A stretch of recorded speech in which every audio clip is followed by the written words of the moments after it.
are here? Because. Oh, Bill's not there. Oh. Where's Bill? Hello? Hello? Is your microphone plugged in? Is your... I don't know. Why is it plugged in over there?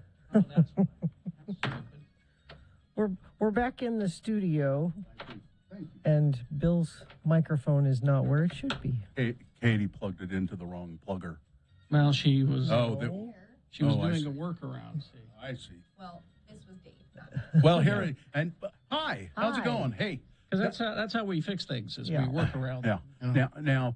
Now, we're back in the studio, and thank God we are, For what? because I'm about to tell you for Okay. what. Okay. I looked down, and there is an unopened piece of mail for us, which appears to be very important. And we would not have seen this had we not come back to the studio, because someone has just tossed it casually, down on the side. It was underneath some junk, but it's not very old. It's postmarked March 4th. It came from Boise, Idaho.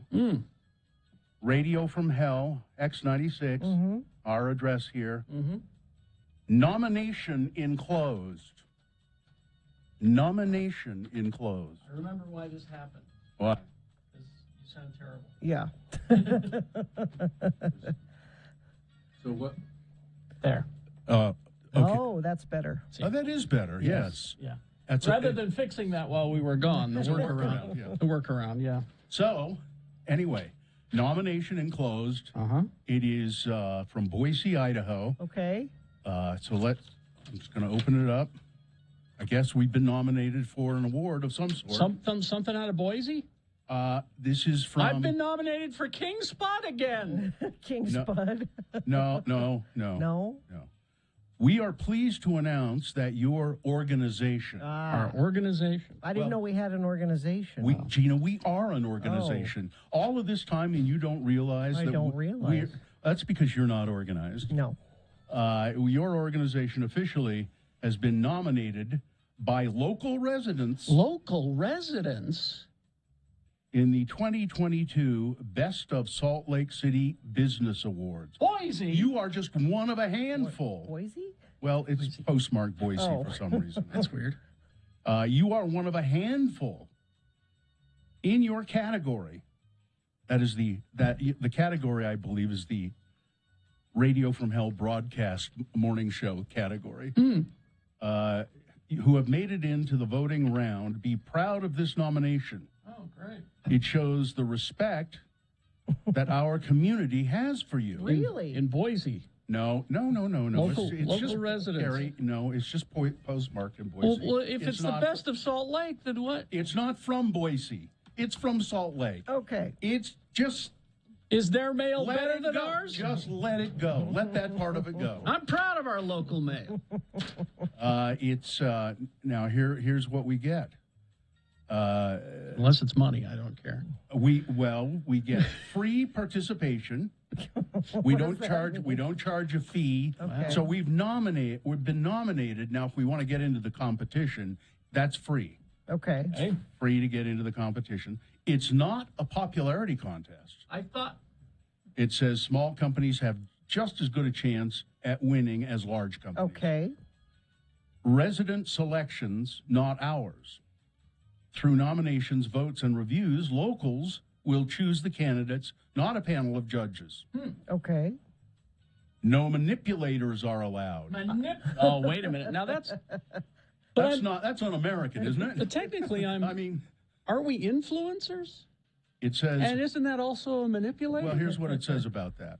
Our technique, I guess, or the way we do it, is proprietary and limits companies from skewing results in their favor. So you can't cheat. So this isn't like this the GOP caucus. This is really un-American. If you can't cheat in elections, what the hell Exactly. is? And then it says validated results, online reviews, and Better Business Bureau ratings ensure only the best candidate can win. And it's signed Brody Tyler, Best of Salt Lake. Sincerely, Brody Tyler, Best of Salt Lake. So do we have to take any action?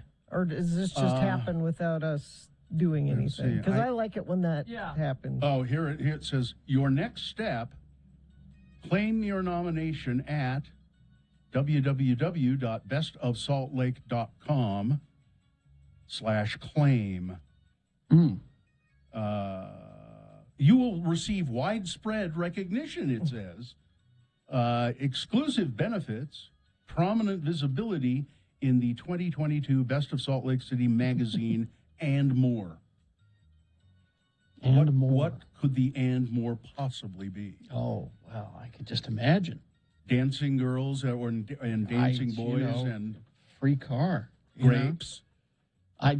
Frozen Fruit. grapes. Well, that's top notch. Classy. Yeah. To whom it may concern. They know exactly who. They What's the website again? it's Gina's going to claim it. Yeah. it's oh, there it is. Best of slc.com/claim. Now, Blaine in the chat room says, well, since Louis DeJoy took over the post office, the quickest way from Salt Lake City to Salt Lake City is through Boise. So That may be. I don't know whether that's a joke or for real. I'm sorry I brought up the fact that it was postmarked in it Boise. just confused me. That's all. Well, I can see that, and I'm sorry I brought it up. Okay, I'm claiming. Are you Are claiming? we all on board with claiming? Hey, it doesn't cost us anything, right? I don't think so. Because when it comes to a budget for this sort of thing, I can answer the question before you ask it. What, do we have a budget, Gary? No. See, you didn't answer before I asked, though. I'm claiming. Here we go. All right. Well, I have to fill out a bunch of stuff. Oh, no. See, already it's What's work. my title? What's your title? Are they asking Host. for your titles? influencer. Yeah. Manipulator. Manipulator. I'm going to put manipulator. Manipulator. Manipulators are not allowed. Oh, okay. I'll put radio host. All right. So, yeah, that's exciting. And being back in the studio is also interesting to me for another reason. Mm-hmm. I was driving into work and I realized that I haven't filed my taxes yet. You when you were home, you wouldn't have realized that? Well, for some reason, I have had it in my mind that I have another month. It's April. Yeah. This is I know. I realize this now because April 11. because at the beginning of March, I was thinking, it's okay. I've got another month to file my taxes, and that just stayed in my mind. And I think now that I've admitted that, they will never ever give us an award Yeah. because No tax cheats. because one of the guys is stupid, and that's me. All right, the days just got away from you. Yeah, and it's a week away now, right? Well, today's the 11th. Yeah, it's the 18th. Oh, I thought it was the 15th. No, I think it's the 18th this year. okay. And We appreciate you claiming the nomination for Radio from Hell. Please check your email soon. We'll send you a copy of our Guide to Winning Best of Salt Lake. I'll bet that's got some stuff in it that says that it won't. It's not Guide free. to Winning. Well, it's going to be it'll be expensive some way. I'm sure it'll cost us somehow, whether financially or spiritually. Sure, it'll cost us. All right. Well, let's get this over with. Should we see if we can wrangle some check-ins? I don't know. We'll see if the phone system here in the studio works. 877-602-9696. That's the number you would call. Check in with the Radio from Hell show. You could welcome us back to the studio, although I'm betting that it doesn't make a lick of difference in your listening pleasure. But we're here. One texter says we sound better at home. I know my microphone sounds weird to me. Mine sounds odd to me as well. It sounds fuzzy, grainy. But 877-602-9696, that's the number. Check in with the Radio from Hell show, won't you? All right. We'll take a break. We will be back after these. BigOTires.com. You know, Big O Tires knows that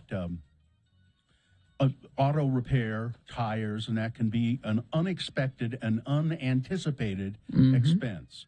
So that's why they offer at Big O Tires no credit needed financing. No matter what your budget or situation, they've got financing tailored for you. You will be, secure And with Big O Tires. And you encounter that, Yeah. you flat tires or something else goes wrong, and you're just not financially prepared. That's where the card comes in. Often when you have a flat tire and they can't fix it, you have to get 4 new tires. Well, they've got a spring sale going on. Buy 3, get 1 free savings through April 24th. Buy 3, get the 4th tire for free on select sets of in-stock tires with installation purchase. Now, Big O Tires, locally owned and operated. Get to the one in your neighborhood. I'm sure there is one. Just go to their website. Oh, you can also schedule appointments online. It's bigotires.com.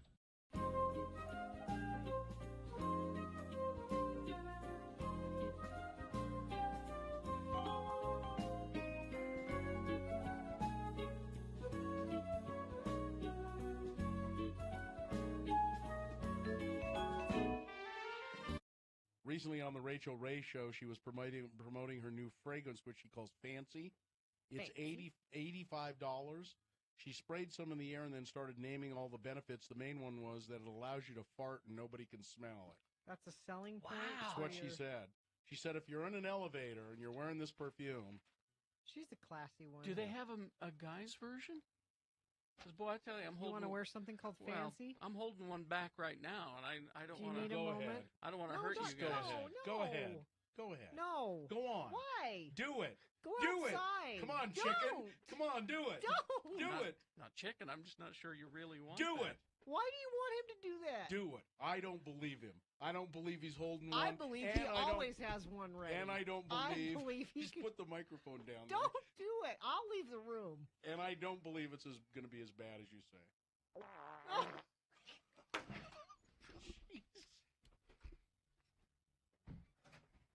What, you weren't serious? That's the lowest we have ever sung on the radio. And I didn't even go all the way. Oh, man. There's more. That's dangerous. He, Yeah, he did. I made him. he, I made him. You know how I am with peer pressure. Here, Carrie, have a drink. Here, Carrie, fart. Pull my finger. Listen, it started when I was a do kid. that. He It did. started when I was a kid. My dad used to make me pull his finger. He did. I don't smell anything. Seems fine. It'll circulate. Well, Yeah. okay. It'll come around. Maybe we'd better take a break. I haven't been eating much meat lately, so, Oh, jeez. Well, For someone that just that tuned, was really tuned into good. this show for the first time, I know, they just would- now, We don't usually do that. We've lost them forever. Usually, Really? we're. do you think? You don't think that they could forgive us just this one? I can't forgive you. Now, long-time listeners of the Radio from Hell show, if you'd like to call us now. Listen, I was goaded into it. I did. hope I you're pushed both him. happy. He was calling me names. He I was pushed pointing him. at me. I pushed him. It's a good thing there wasn't a cliff. I'm glad we Anyway. don't have a sponsor for the boner right now. Well, I don't think we'll ever have Nope. one either after that. Oh, my God. He made me. All right. Uh-oh. Weather? Somebody Getting- just texted and says, well, that's why you guys have a new three-year contract. And Sue just texted in, I am so proud to be your wife Your right bags now. are on the porch. I also just got a texter that says, I can smell it from here. It really is bad. Is it? Well, I've been holding it all morning. I haven't had a chance Yeah. to leave. I know what that's like. I figured I'd be fine until, at 10. Yeah. I really started to kink up, and then you talked about that perfume. Oh, God, I can't believe you did that. Now, listen, how do you guys know it wasn't just a recording It of a wasn't. fart? He put the Shut up. microphone Yeah. down. Shut up. It could have just been a recording of a fart. No. You don't know. You don't, but I'm here to tell you, it wasn't. Well, see, these guys are selling it.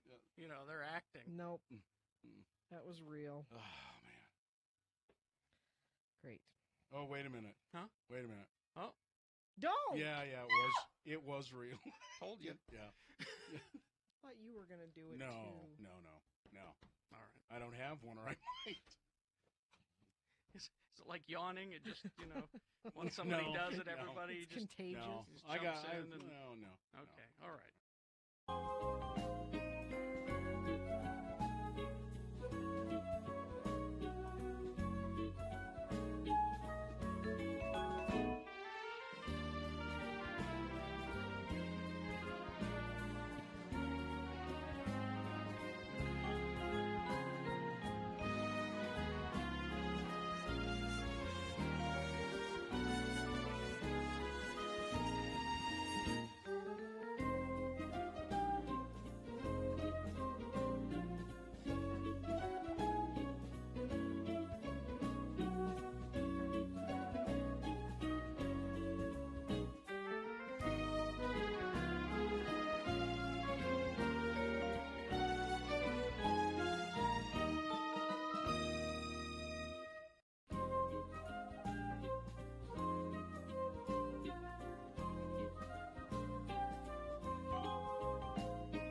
6:22.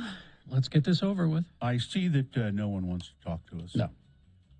If you do, 877-602-9696 would be the number to use, and we'll give you a Radio from Hell man bag, a tote bag, whatever we want to call it. A craft bag? If you craft, yes, it would come in handy for that. Crafting. I'm pretty miserable today. What's the matter? I have a severely sprained ankle, I guess. Oh, that's right. I mean, it's like 4 days now, 5 days of just, it's miserable. It's just, If only there was a place you could go I did. I came here. I came here. have it, What else could I do? looked at, Wrapped and up, it's medication. No, it's not. Manipulated. It just has to get better on its own. influenced. It's got to get better on its own. It's not, I think. Well, if it goes another another day, If there was a place that you could go to ask that question. Carrie, there is. Is there? It's Instacare. Yeah. Is it? Yeah. Never And heard of this. I know that. I know there's a place I can go. You're trying to make me seem like a fool, and I'm not. We suggested it Yeah. last week. I know. It's. I know that, and I disregarded your suggestion. To your own peril. And you're miserable now. I'm just. Well, I was miserable then. But the place that you would go might have a suggestion. Should we start the show? 877-602. Oh, I've forgotten already how to do that. I'm just a mess over here. I got up my usual time early this morning and got all the news together and saved it into this thing, and it didn't cross over to all of the things I did this morning are gone. Boner candidates, everything. So I don't know what to do. Well, let's see. I'm sure that there's something that will happen here as far as the calls go that we won't be able to communicate with the caller. I'm sure that You that think? will happen. I'm positive. Okay. Well, Now let's find out. all right. Let's go to Tony. Hi, Tony. Hi. Oh, Tony. That works. Tony, you're Hi, there. Tony. Nice to hear from Yeah. you. It's Thank you. I've been listening to you guys. I know it was your 30-year anniversary, and I've been listening to you guys for 20 years, but I'm only 40, so I didn't know about you for a while. Yeah, but you do now. I went to one of your first big. I've been to one of your first big ass shows. Oh. I've been to two of them, but one where I'm trying to think. Oh, now I just lost it. I That's don't know. all right. It was really great. Don't worry, Tony. Don't worry about it. Yeah, I've been what- to some good shows. What do you? And I won backstage just a couple concerts and got to meet some people. So Who'd that you was get to fun. meet? Ewald Nation. Ewald Nation. nice. I love him. I Sale. do too. So Tony, what are you doing today? What are you going to do? Oh, I'm going to work. I just got done with the gym. Okay. Would you like to just hang with us for a second while we officially begin the Radio from Hell show? Yeah, we neglected to do that. Oh, yeah. Yeah, we see Yeah. the official beginning. None of this has counted so far. Yeah. So we got to Oh. do that. All right. If you hang with okay. us, Tony, we'll get you a tote Okay. bag. All right. Okay. So just Sounds hang in good. there, and we'll begin the Okay. show. Do we have a sponsor for that, Gina? Yes, it's the $60,000 giveaway. You have 2 chances a day to win $1,000. Listen for the contest keyword at 7 a.m., 10 a.m., 1 p.m., and 4 p.m. Then enter it at x96.com. First shot to win $1,000 in this nationwide contest. The more you listen, the better your chances to win. All right, Tony, here we go. The moon is 71% of full. We'll have a full moon on April 16th, right around tax time, I think. Isn't that right? Right around tax time. And this is Monday. It's the 11th day of April in the year of our Lord Jesus Christ, 2022. What are you doing there, Tony? I'm about to get home, but I had to stop and park. Oh, so I could see. Okay. Get off Good. so I could hear her. You know, Tony, it's National Cheese Fondue Day. Does that excite you? Oh, I don't love cheese, but my husband does. He's French. It's French. So it's It's genetic. a French thing. Well, It's genetic. a French thing, It's just- sure. As a matter of fact, Charles de Gaulle, who was a general and then he became the premier of France for a long time, was quoted as saying, he didn't like being the premier, the guy who ran the country. He says, how am I supposed to govern a country that has 300 types of cheese? Yeah, I've heard that. And it's also Barbershop Quartet Day. and Doesn't excite me. and 8-track tape day. 8-track tape day. When is 4-track tape day? I don't know. I don't know, but it's 8-track. I don't know what that is either. I remember a day when we got a 4-track player here in the studio, and it was a big I day. had a guy. I know of a cassette tape and a CD. Okay. And a Yeah. record. Yeah. The 8-track players were before cassettes, Mm-hmm. and then the 4-track Okay. players were before the 8-track. Don't even get me started on those 2 tracks. And they were okay? so stupid right. because you'd play a song, and sometimes the song would like stop, and it would switch to another track, and then the song would continue, and it was just sounded terrible. horrible. Well, Tony, boy. thanks for checking in. We're Glad gonna I go. missed those days. Yeah, we're gonna go now. Okay. Hang on the line. We'll have Katie get you a tote bag. Yeah. All right. Let's go to Dempsey. Hi, Dempsey. Dempsey. Hello, good morning. How are you guys? Fine. well. Do we know you, Dempsey? That name, especially for a female, rings a bell somewhere. You know, I've never called in before. I've texted a few times. I've listened since I was like 9 years old, but probably not personally. What do you do? What are you doing today? I'm driving to work. I'm the branch manager of a rental car company, so I'm going to go rent some cars today, help people replace their vehicles, you know, keep the dream alive. Well, That's the attitude, Dempsey. It's important work, that's for sure. So have a good day doing that and dealing with people who rent cars. Oftentimes are just snotty, though, aren't they? Yep. You know what? You get a good mix. I will say there are the types of customers who make my job worth it, and the types of customers who grow my skills in dealing with them. Wow. Grow my skills in You have a that very is great. positive attitude, That's Dempsey. I love that. I think we should reward a positive attitude I with a think. tote bag. Hang on, on. hang on, And we'll we'll get get your information. All right. Let's go to. Not now, Madeline. Madeline? Hi, Madeline. I don't know what Hi. that quote references. Star Trek 4. Madeline? Can you hear me? Yes, Madeline, go we ahead. can. What are you doing? I'm actually driving myself to work, but I wanted to give you guys an update because I've talked to you a few times. Mm-hmm. Okay. I'm a month post-op now. They pushed it back a few times, and I'm doing really well. So Oh, good, good. My That's great. gender confirmation. That's great. So, It's good to hear. Excellent. Everything went okay. yeah, everything went really well. Good. Stuff. It actually happened on International Women's Day this year, so it was meant to be. That's great. Well, so I think it's smooth sailing from here on, right? Yes. All right. At least that's what I hope. Well, you have a pretty positive attitude, and I'm sure you'll Let's get you a tote bag. hang on. We'll Can get you hang on the one. line? Hang on the line, Madeline. We'll get you a tote bag. Well, there we go. Traffic, Gina, please. It's a good start to the morning commute. So far, no delays. Everyone seems to be playing nice. There is one crash on ramp at Pioneer Crossing in American Fork to go southbound I-15. Vehicles on the right shoulder, not really causing any slowage through the area. And that's the only thing. Maybe you're seeing something, though, and you want to text it to us, and we'll pass it along. 33986 is where you do that. All right. We will take a break. We will be back in our next break. We got things you need to know, sponsorable content, and very important sports. All on the way. I hope we have a lot of very important sports. Well, coming up. Win one.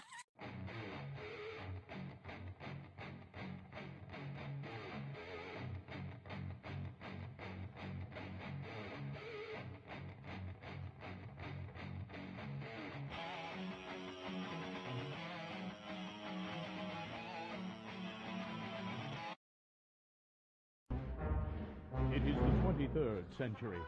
Humans have left the lowly confines of planet Earth and have sought their destiny among the stars.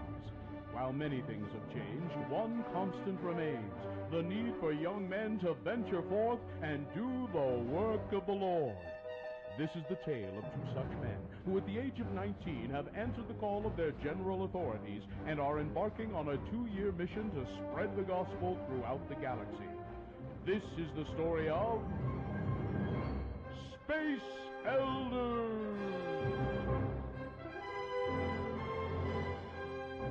Our elders are tracting their way across the cosmos, looking for prospective converts, when suddenly they find themselves aboard the last surviving battlestar, Galactica, where our elders are introduced to Commander Adama.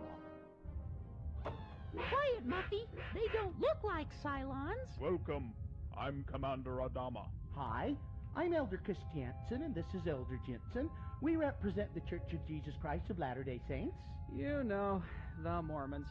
Say, you look like that guy from Bonanza. I am in command of this fleet, and we are searching for the lost tribe of humans and a shining planet called Earth.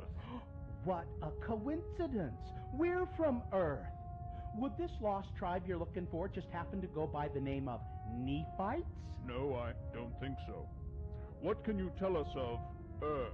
Well, everybody there is pretty much like us. Hey, Lehigh, why don't you show them the Saturday's Warrior holographic disc that your mom sent you?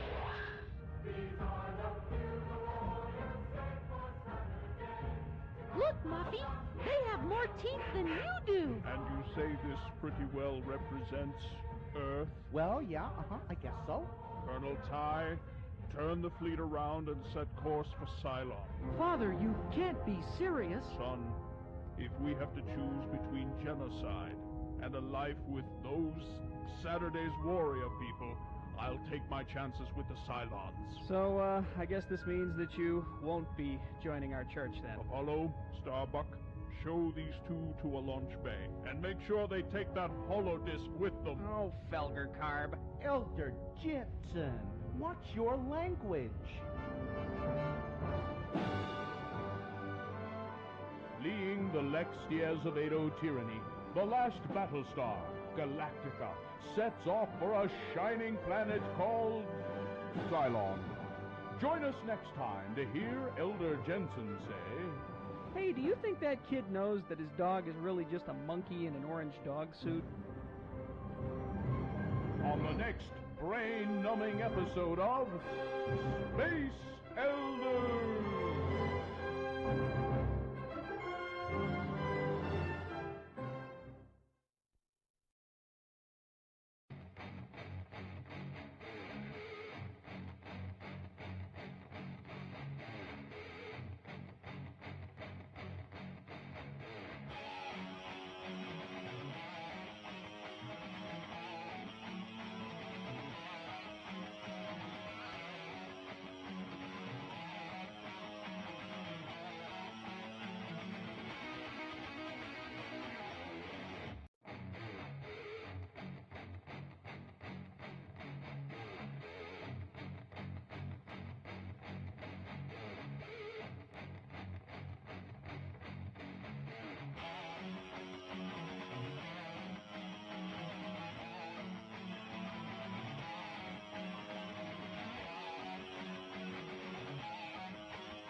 Okay.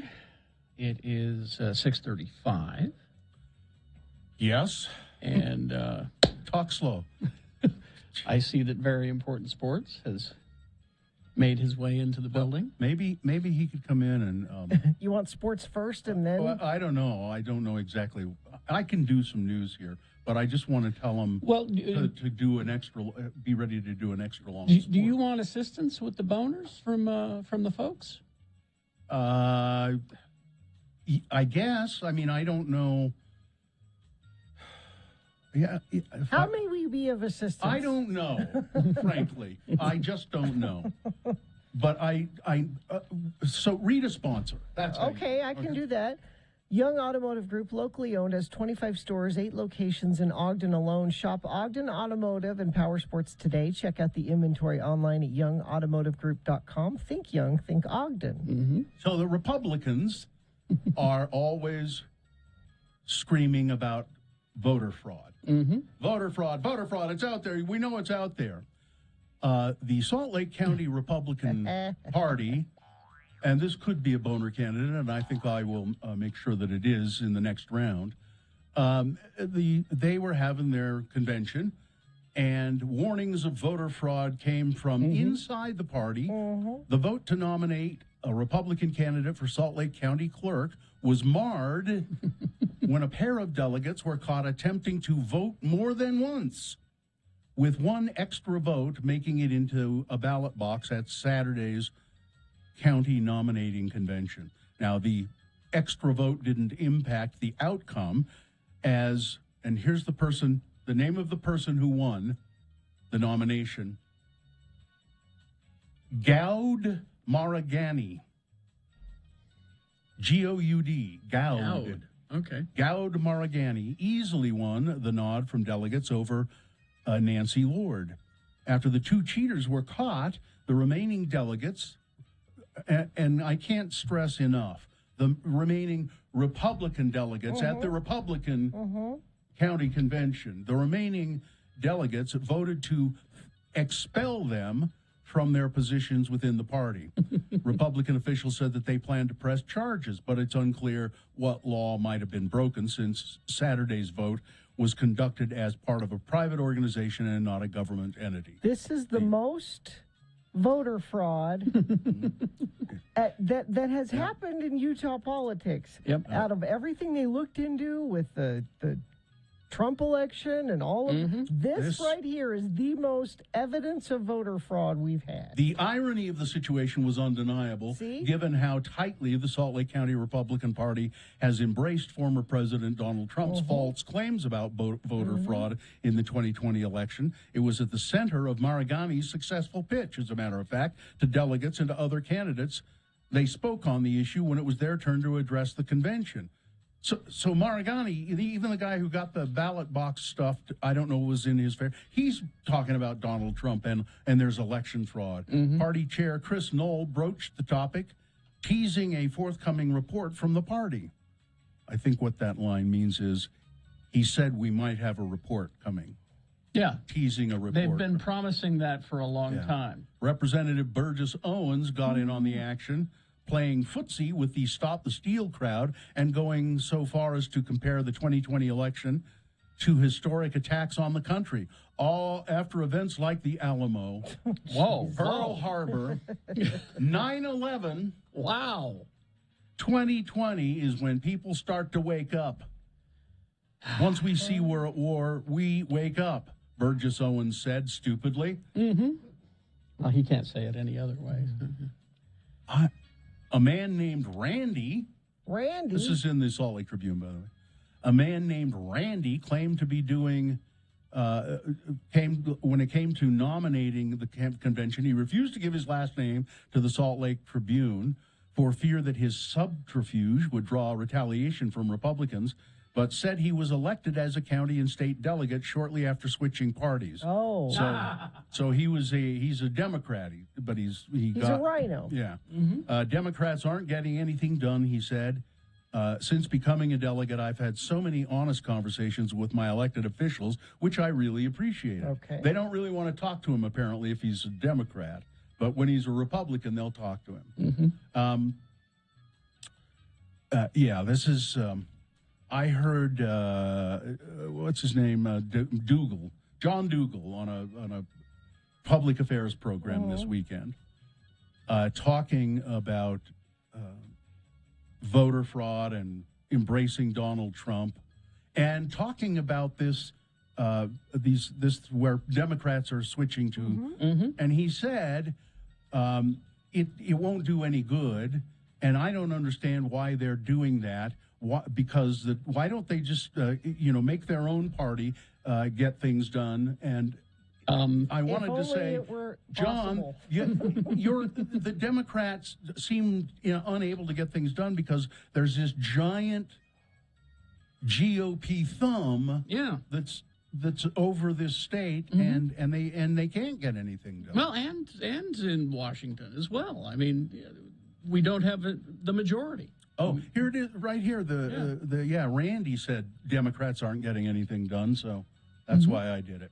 And by the way, I'd be happy to take shots at the Democrats, too, if only one of them would say or do something. Yes. So there's that. Let's see. A Utah driver intentionally ran over a motorcyclist I saw this video. who was sitting on his bike. I didn't watch the video, so I guess he was just sitting in a parking lot. Yeah. The driver of the car said he thought the man was going to kill him. An arrest affidavit filed Thursday night alleges the attack was unprovoked, leading investigators to book Kenneth Cordova into the Salt Lake County Jail on suspicion of attempted murder. The guy on the bike's going to be okay. Is he? You can see him get up and walk away. Yeah. He hit him just so he sort of rolled over the hood of the car. He but- looked really spectacular, but he's going to be okay. Oh, yeah. Here it says the victim was able to stand up after being struck, at which point Cordova got out of his car and hit him with his arms. Yeah. He hit him with his arms? Like, not a fist? What did he do? Like He did the windmill thing. Yeah. Did he? Is that what he did? No, I don't know. I mean, That's some bad writing. Hit him with his arms. Yeah, apparently this guy who hit the motorcycle guy, very paranoid. It was just, I've been being followed, and I thought for sure this guy was a hitman who was hired to get me. It was the Illuminati. That's it. well, maybe it was. Late Saturday evening, former President Donald Trump officially endorsed his old TV pal, Dr. Mehmet Oz. It's Mehmet Oz. Yeah. In the raucous Republican U.S. Senate primary race in Pennsylvania. Do you know why he likes Dr. Oz? Because he was on TV. He was on TV. That's all that it is takes. all it takes. In doing so, Trump, while speaking at a rally in North Carolina, ignited fury and ridicule among some of the loudest voices in Trump world. At issue among Trump's most fervent supporters is the belief that Oz, who is a Turkish-American TV physician who has hobnobbed with Hollywood's elite and has flip-flopped on the issue of abortion, they say he's not trustworthy, which is probably true. He's not a trustworthy America First Republican candidate compared to fellow candidate Dave McCormick, who has ex-Trump administration official Hope Hicks by his side. But he hasn't had a TV show. Right. Yeah. That's right. But in the polls, Oz is down at the bottom. Mm-hmm. I mean, no one's falling for his crap. The Democrats here in Utah had their convention as well. I'll find an account of it, but I remember reading this morning Derek Kitchen lost. What? He didn't lose. He has a primary challenger. Oh. Yeah, he had and he lost in the convention. Somebody challenged him, but Derek Kitchen and his challenger, whose name I don't remember. I think it's Plum. That sounds right. Yeah. At any rate, they both had collected signatures, which means they can get on the ballot. I'm starting to not understand this. If you can gather signatures and get on the ballot, why have a convention? Because there are people that don't gather signatures. Well, then most people don't gather signatures. But there are people who do both, because that assures that they will get on the ballot.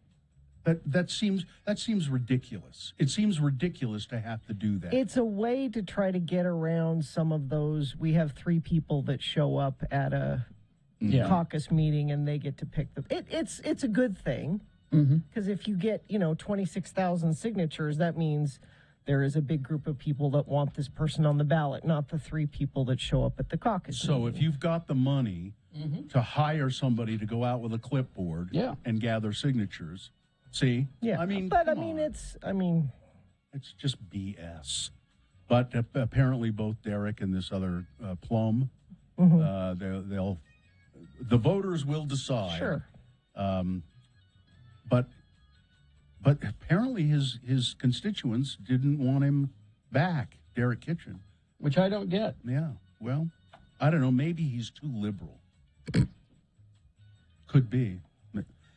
Or did they change his because of the gerrymandering? Did they change? I don't think it's fair for you to say they don't like him. All this means is she got enough signatures to challenge him. It's not that anything different was about him. No, he lost in convention, though. When the delegates voted, they voted for her, not him. He lost. So that's why I say there's a problem there. And, Gina, you say it's not fair of me to say that. It's not fair of me to say many things that I say. So, that's a useless thing to point out. It could, even right now, it's not fair of me to chastise you for this. So, anyway. Weather, traffic. Okay, so things are changing. Showers likely after 3 p.m. That's the rain kind, because it's still fairly warm. We'll have a high of 62 today, actually. Then winds increase and things change overnight. About 100% chance of some sort of precipitation falling overnight, depending on where you are. That could even be snow down here in the valleys. Tonight into tomorrow, 80% chance of showers tomorrow, and very, very much colder tomorrow. 62 today, 41 tomorrow. And those snow showers could continue into Wednesday, it looks like. So, big changes. Right now, though, things are looking good on the roads. Good start to the morning commute. I have no delays so far across the Wasatch Front. Perhaps you're seeing something that's delaying you. We'll bitch about it to us, and we'll pass along the information. Our attorney does that all the time. He'll text in all kinds of traffic issues that he's seeing out there. Those trucks. 33986 is where you do that. All right. Very important sports now, brought to you by. For over 65 years, they've been part of your community. While the name's changing, commitment to you is not. Welcome to You First, YouFirstCU.com. And here he is, Mr. Amy Donaldson, with very important sports. Mr. Amy Donaldson, otherwise known as Counselor Edward K. Brass. Counselor? That's a pretty heavy role. Isn't that what you are, a counselor? That's what people say. Yeah. I don't know. When a judge admonishes you, doesn't he go, Counselor? Counselor. Watch these shenanigans. Attorney at law. Usually they say, that's not funny. Oh. That's not funny, Mr. Brass. Do you get that? Yeah, all the time. But it's funny to me. Yeah. So I heard you when I was driving in. I'll talk very slowly so you don't have to pad. Thank you. So welcome. So this suit doesn't fit too well anymore since COVID, edition of Very Important Sports. For Prantle's Bakery pioneer and Pittsburgh listener Mauricio Paez. That's right. And the Aristotle of the Rio Grande Valley, Raul Montemayor, the Australian Grand Prix from Bartertown, Australia. Finishing first, Charles Leclerc of Monaco. Finishing second, Sergio Perez of Mexico. Third, a kid with silver paint on his face from Australia. And fourth, Imperator Furiosa, also from Australia. Yes. The greatest F1 driver in history, Lewis Hamilton, has yet to win a race in 2022. I think he What's wrong with him? I don't know. I think it's the car. They're saying they're having problems with Mercedes, but if you got beat by a Ford Falcon driven by a kid with silver paint on his face, there's a problem. We started watching that Netflix F1 documentary series. And our family is hooked. We're hooked on F1? Yeah, Muhammad is thinking about training for F1. No, yeah. How do you train for F1? Well, not until he fixes my Christmas tree. Oh, that's right. He's got Does he get his dad's car and drive around the block at 90 miles an hour? Yeah. See, folks, future business. There you go. This makes me very happy. Yes. Golf, the Masters. Scotty Scheffler, a 25-year-old Texan, finished at 278, 10 under par to win his first major championship, but it's his fourth win in his last 6 tournaments. Tiger Woods, who finished at 301, 13 over par. Scheffler was an 18-1 underdog. You can actually bet on who's going to win the Masters. But he won $2.7 million when he finished first. That's for coming in first. Yeah, exactly. Tony Finau, who's a local, finished at 2 over, tied for 35th. The 35th place purse is $81,000. So all you parents out there, once again, no contact sports. Golf, tennis, no contact sports. Don't let your kid drive an SUV around a curve at 80 miles an hour and roll over. That's not a good idea. No. You don't want to be Tiger, but you do want to be Scotty Scheffler, who's only 25 and an instant millionaire. In the NBA last night, the Jazz 111, Portland 80. Utah finishes the season in fifth place in the Western Conference. They're the fifth seed, consequently.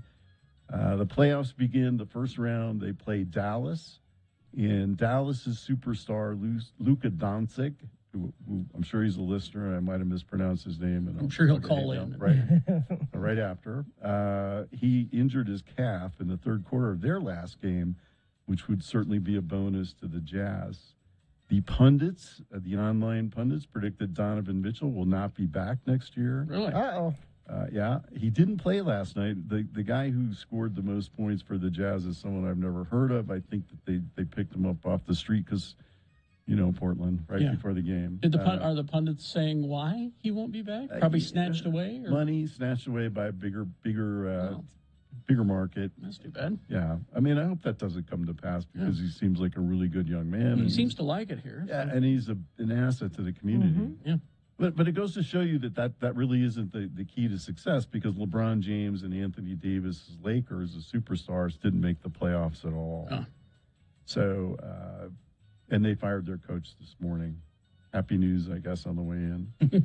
In football, RSL drew 2-2 with the Toronto Tukes. Goals by Justin Miram and Damir Krylak. RSL is third in the West. They next play New York City Football Club in Yankee Stadium. They allow them to play on the hallowed grounds. They allow them to play soccer there. In the Premier League, the two best clubs in the world, Manchester City and Liverpool, drew 2-2 in Manchester. Liverpool remains 1 point behind City. There are 7 matches left in the season. The top of the table is Manchester City, Liverpool, Chelsea, and Tottenham. Those that are destined for relegation, something that I've advocated many times should be applied to American sports. Burnley, Watford, and Norwich. What happens is if you finish at the bottom of the league, you get sent down to the next lower league, and they take 3 teams from that league and move them up into the top league. We should do that with college sports, pro sports. Sure. Jobs. Yeah. I'd love to get sent down to the minors. The Cubs owner who's ruined the Cubs, is trying to buy Chelsea from the Russian oligarch who owns it. In baseball, the World Series will be the Dodgers versus the Yankees. The Dodgers will win in 6 games, so now you don't have to watch any baseball games. Okay. Thank you.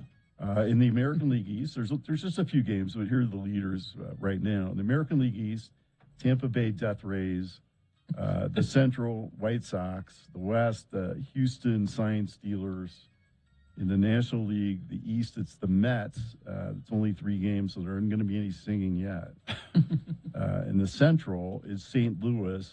In the West, it's the San Diego Padres. Aaron Judge, again, my advocacy against against contact sports. Aaron Judge of the Yankees, who's the American League All-Star. He's 29 years. He's the right fielder for the Yankees.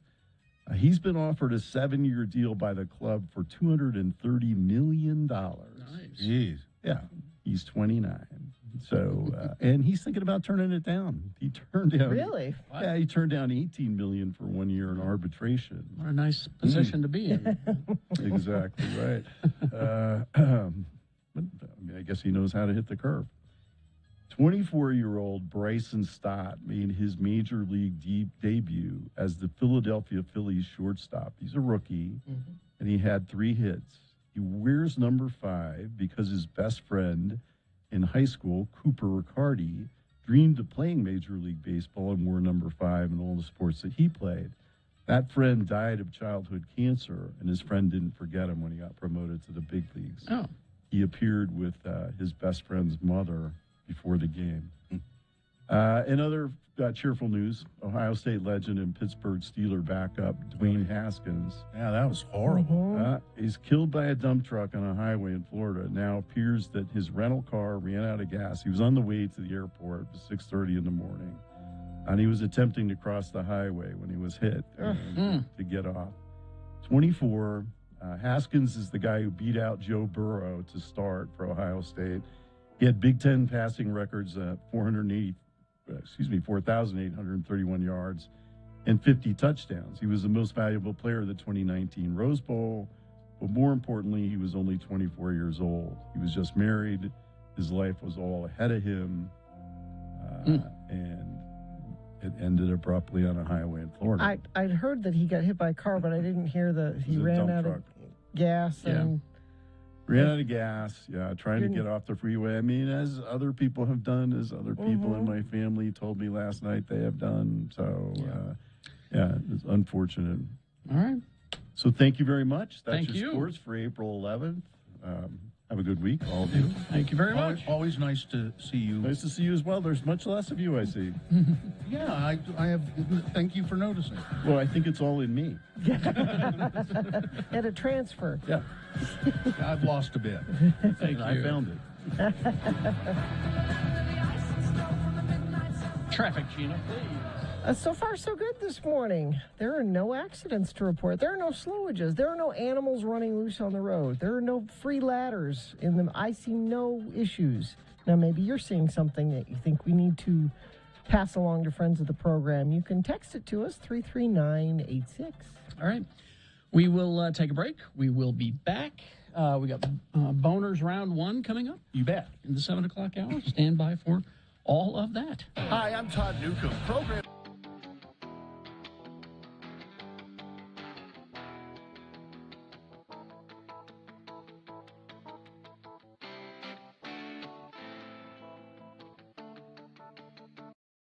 You know who's on the line? Who? I believe this is the impetus to the first all-day show. Candace? Yes. How now, you were there for the first all-day show. Oh, yeah. I was, as Carrie said, I was the something from the radio gods, the idiot or something. No. Not so much. He didn't really The say gift from the radio gods. That was it, yeah. But And you- I was the one that brought the alcohol. You are the first. You were the one who started the tradition of bringing us booze. Exactly. And I'm so upset. Y'all got pedicures and I didn't. Well, I would have liked one. Well, you should have asked. Well, I was in and out of the house all day. Candy Bear. Well, then you couldn't. Then you couldn't have gotten one anyway. Candy Bear. I'm not sure what. Not. Did you say Candy Bear? Yeah. Or Daddy Bear. Candy Bear. Oh, that's cute. You're Better my- than Candy Ass. You're my little Candy Bear. Who is this? Don't you know? No, I don't know. Who is this? It's your mother. I think Hi. Candy's Candy? been drinking today already. Candy, hi, it's Mitt No, Candy, hi, I it's Mitt haven't. Romney. Candace, Ew. do you have any idea what you're listening to or where you are? It's a country station, and I'm in Texas. No, of course I do, you silly gooses. That Candy, was ridiculous. Candy Bear. Don't call me Candy, please. My dad hated that. It's Candace. It's Candace, Carrie. Yes, it's Candace. If still, your dad and I hated will- that, he shouldn't have named you Candace. Yeah. He's no longer living. That's rude. Well, I'm sure his feelings are hurt. Did you call us Candace? Yes, she- I did, and she I did. meant to get abused. Okay, because I thought maybe the interns had called you and then No, nobody just picked your name remembers. out of a phone book or something. Nobody You remembers. wish. Nobody remembers what, Candace? Any of this. Any of And I'm even on the CD, and I'm so sad. She's I'm she's joking. the phone call. She's the reason. She's the reason that we did story. because I didn't get a chance to Yeah. tell my Hawaii story. No, it or was your Vegas. My Vegas story. Vegas my story, Vegas that's story. right. Exactly. And And Carrie, I saw you at that one clothing store. I don't remember. You remember, Carrie? was Oh, was I yeah, was I was I buying my garments? It was that Was one it that clothing one? store. That one No. clothing store? I don't know what you call him. Come on, help me out. A thing. You a know. management, A thing. Whatever. I can. Was it a remote? You know, I can see why you were the impetus for the all-day show because it takes all day to get anything out of Holy you. crap! You've been doing this all day. I'm tired too, and yes, other whatever. She's but drunk. No, I'm not. No. I'm just embarrassed. Candy Bear? This is the note you want to go out on. Yeah. By the way. Oh, Candace, you've been rickrolled. I'm sorry. God bless you, Candace. All right. I'm glad that somehow you started the all-day show, but no, that's not the note we want to go out on. Well, we got 20 minutes. But as with all of our all-day shows, I seem to remember that they go out with not with a bang, but a whimper. I've been whimpering for the last hour and 20 minutes. They just kind of peter out at the end. So, well, Gina, I'm used to your whimpering. It's what I do.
And I have details here for you as well. It's the $60,000 giveaway.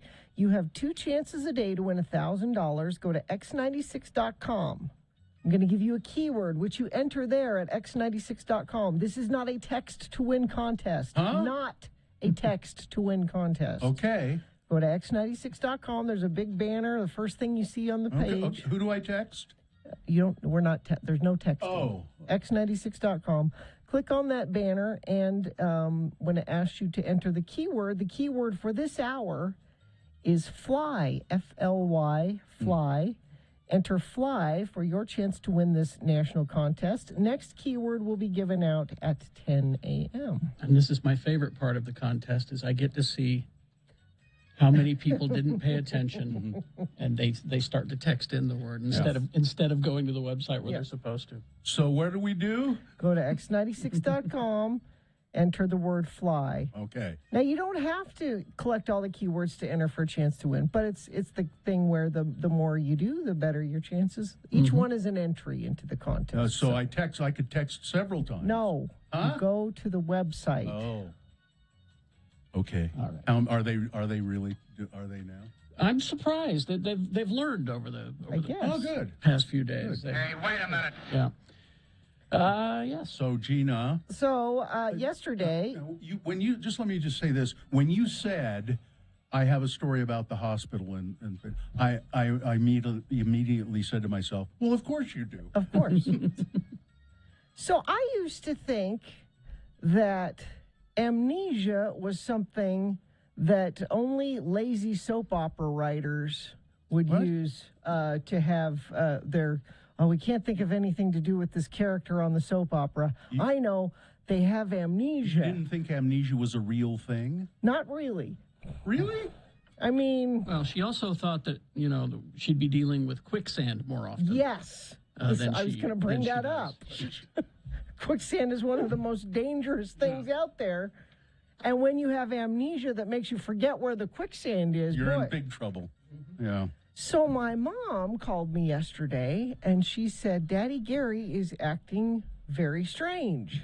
I said, well, what's happening? She said, well, he's been outside working in the backyard. He painted some flower boxes. He's always got projects and things. Okay. He went to Lowe's and got a new umbrella and was putting that up. And she said, I looked at him outside, and he looked like he was kind of standing there confused. And she said, what's wrong? And he said, I can't remember what I was doing out here. Like, wow. I can't I know I was doing something out here. Yeah. And so she started asking him questions. He had gone to Lowe's, had no memory of driving to. Wow. Had no memory. And she said, "Do you remember what you had for lunch today?" No. Did he hurt himself? Nope. You're sure? Yep. Because you went to the hospital. Yeah. So and they checked him over to make sure there was no injury. yeah. So but there's like weird that like nope. Don't remember going to the store. Don't remember what I was doing outside. He'd spent hours sanding and painting these flower boxes. He had no memory of doing that. And so, of course, we thought, oh, maybe he's had a stroke. Or maybe he's gotten a role in a soap opera. Maybe you didn't know. Was there dramatic music when this happened? Oh. And a camera close up to his face. So I said, well, let's. I called a friend of mine who's a physician, and she's like, yeah, take him to the emergency room then. Wow. And my mom gave him an aspirin because we're thinking, this sounds like a stroke. Maybe. Yeah. He's got amnesia. Give him an aspirin. Well, no, I mean, if you think it's a stroke, you're supposed supposed his memory to start to come back after. If you think it's a stroke. I know. Yeah. So you go to the emergency room, and God bless him, it's the emergency room, but it's hours. Yeah. They brought him right back, though, because when they think it's something like a stroke, they want to examine you right away. Did his memory start to come back? No. So we're sitting there they're doing the triage with him, and do you know who's the president? And he said, and he said, I know it's not Trump. But he couldn't. Wow. I know it's not Trump. It was weird stuff. He couldn't remember where he and my mom got married. I think it was California. Did he recognize her and you? Yes. Okay. So it's selective amnesia. Yes. But weird things like they'd only let one of us back at a time in the room, and he forgot that I was there, like out in the waiting room. He forgot that I had come with them. Little things like that. But he still recognized you. But recognized, yeah. Okay. So the doctor said, we'll do an MRI, and the MRI will tell us everything we know. I think this is something called transient global amnesia, meaning it's short-lived. It comes and goes. But Do they know why? This is the frustrating thing. They have no idea why it happens. Because they also thought it was a lazy soap opera writer making it up, and they haven't bothered to study it. But it's a thing. Well, you can just it happens to some, and it's not serious. What do they say you should do? Nothing. They said in 24 hours, you'll probably be fine.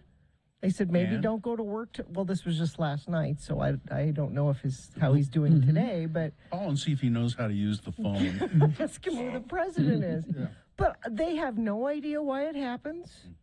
It's short-lived. It's usually less than 24 hours, and you just lose a chunk of time. That happened to me, but it was a result of an injury. Yeah. When I was a little kid, I remember going up the ladder to the slide at the playground, and that's the last thing I remember. And then I was sitting on the steps of the school, and I realized that there was a chunk of time there that I just had disappeared. Here's a texter. I had amnesia for 2 weeks after a car accident. Memory came back slowly over a couple more weeks and minor memories before major events.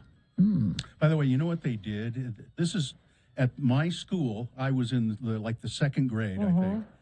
So I obviously hit my head and had a pretty bad head injury. They sent me home. What? And I walked to school. They said, well, just go home. You'll find your way. Yeah. But the weird thing is, okay, you think, if you hit your head, that makes sense. This just comes out of nowhere. Isn't that scarier? You can just get amnesia? I think they call it soap opera syndrome. Yes. Is what they call it. Yeah, it's that's weird. It was weird. I mean, and like it was the best possible diagnosis. Like they're like, he's fine. It'll go away.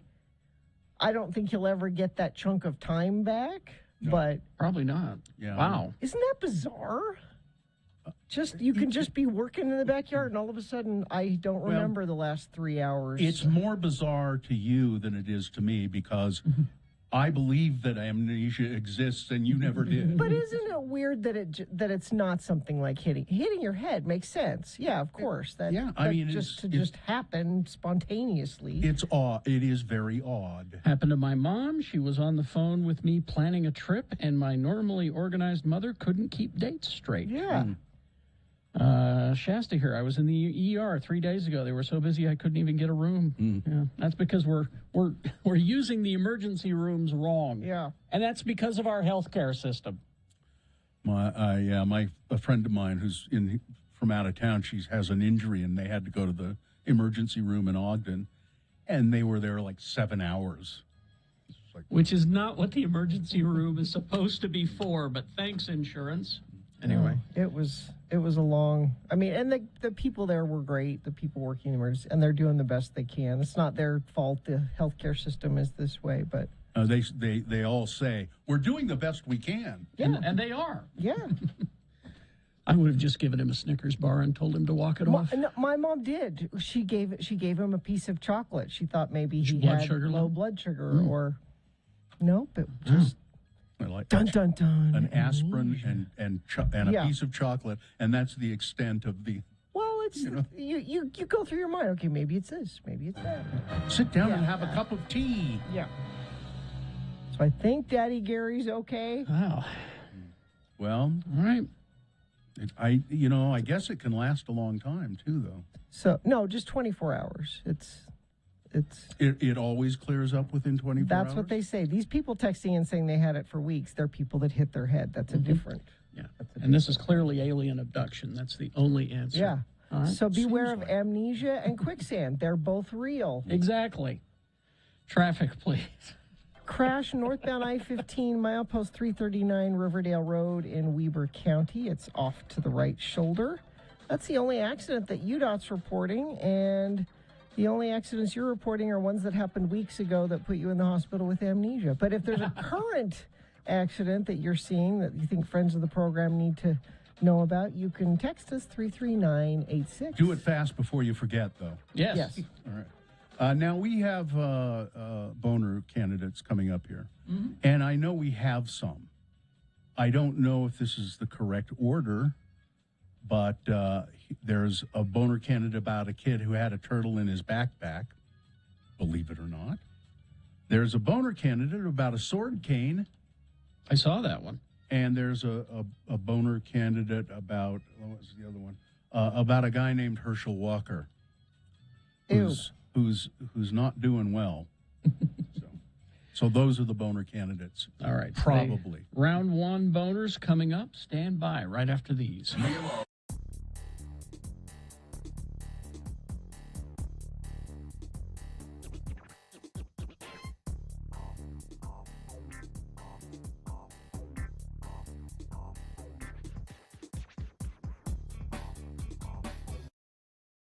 It is the 23rd century. Humans have left the lowly confines of planet Earth and have sought their destiny among the stars. While many things have changed, one constant remains: the need for young men to venture forth and do the work of the Lord. This is the tale of two such men who at the age of 19 have answered the call of their general authorities and are embarking on a 2-year mission to spread the gospel throughout the galaxy. This is the story of Space Elders!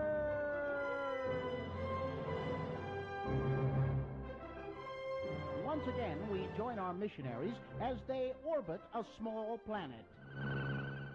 Hey, Lehigh, my sensors are picking up a distress signal from a small craft on the surface. Yeah, I see it. Well, there's nothing else in this sector for parsecs. We better land and see if they need some help.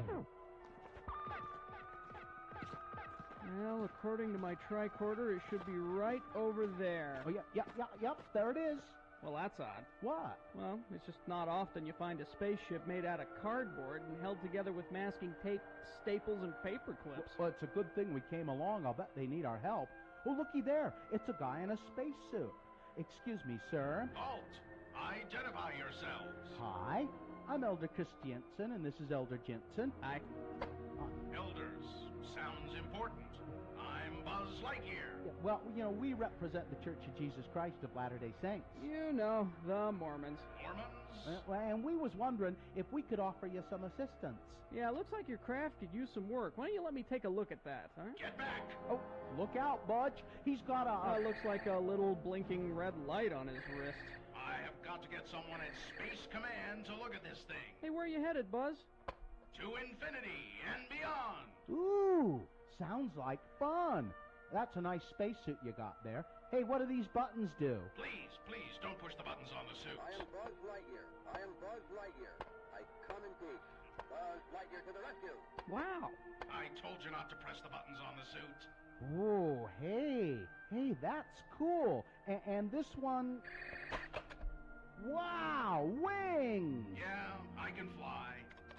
Will you leave the suit alone? Well, looks like your ship is all ready to go. All you needed was a little duct tape to hold the vertical stabilizers in place. I am forever in your debt. Hey, listen, you want me to take a look at that little blinking red light laser device while we're here? No, your companion has done enough fiddling with my equipment for one day. Well, would you be interested in learning more about the teachings of our prophet, Joseph Smith? Not today. It takes a long time to get to infinity, and then more to go beyond. I'd better get going. Nice meeting you. Well, bye, Buzz. Bye. Will Butch and Lehigh ever get anyone to listen to the first discussion? Will Buzz Lightyear make it to infinity, let alone beyond? Will Butch's duct tape repair job hold Buzz's ship together? Tune in next time to hear Lehigh say... Oh, it's a shame we couldn't convince him to convert. Well, I doubt that action figure toys could count as converts, and I don't think action figures can hold the priesthood. Besides, I'd have to reprogram his voice chip in order to allow him to give the opening prayer. On the next leg-shaving episode of Space Elders!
When to you right now.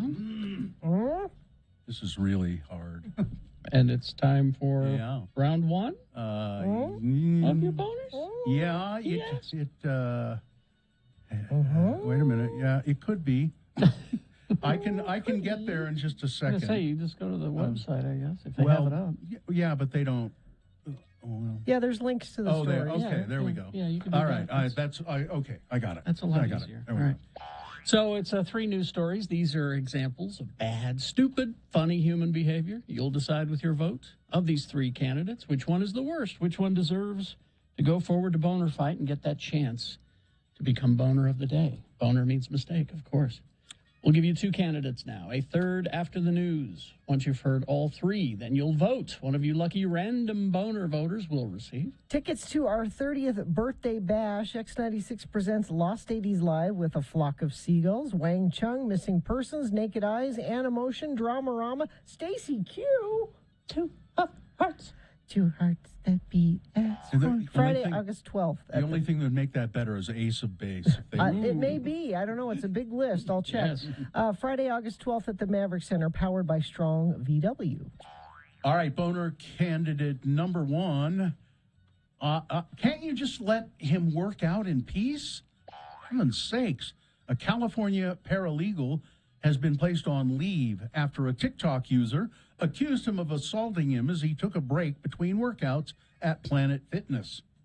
I got assaulted at Planet Fitness in Santa Maria for taking a 30-second break, read the caption of the clip shared by TikTok user Josh.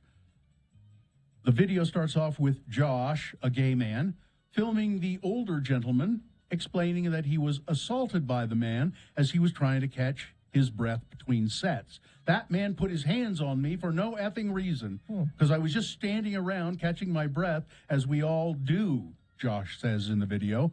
Say hi to TikTok, Josh says as he points the camera at the man, who waves his hand and responds, "This guy's a punk.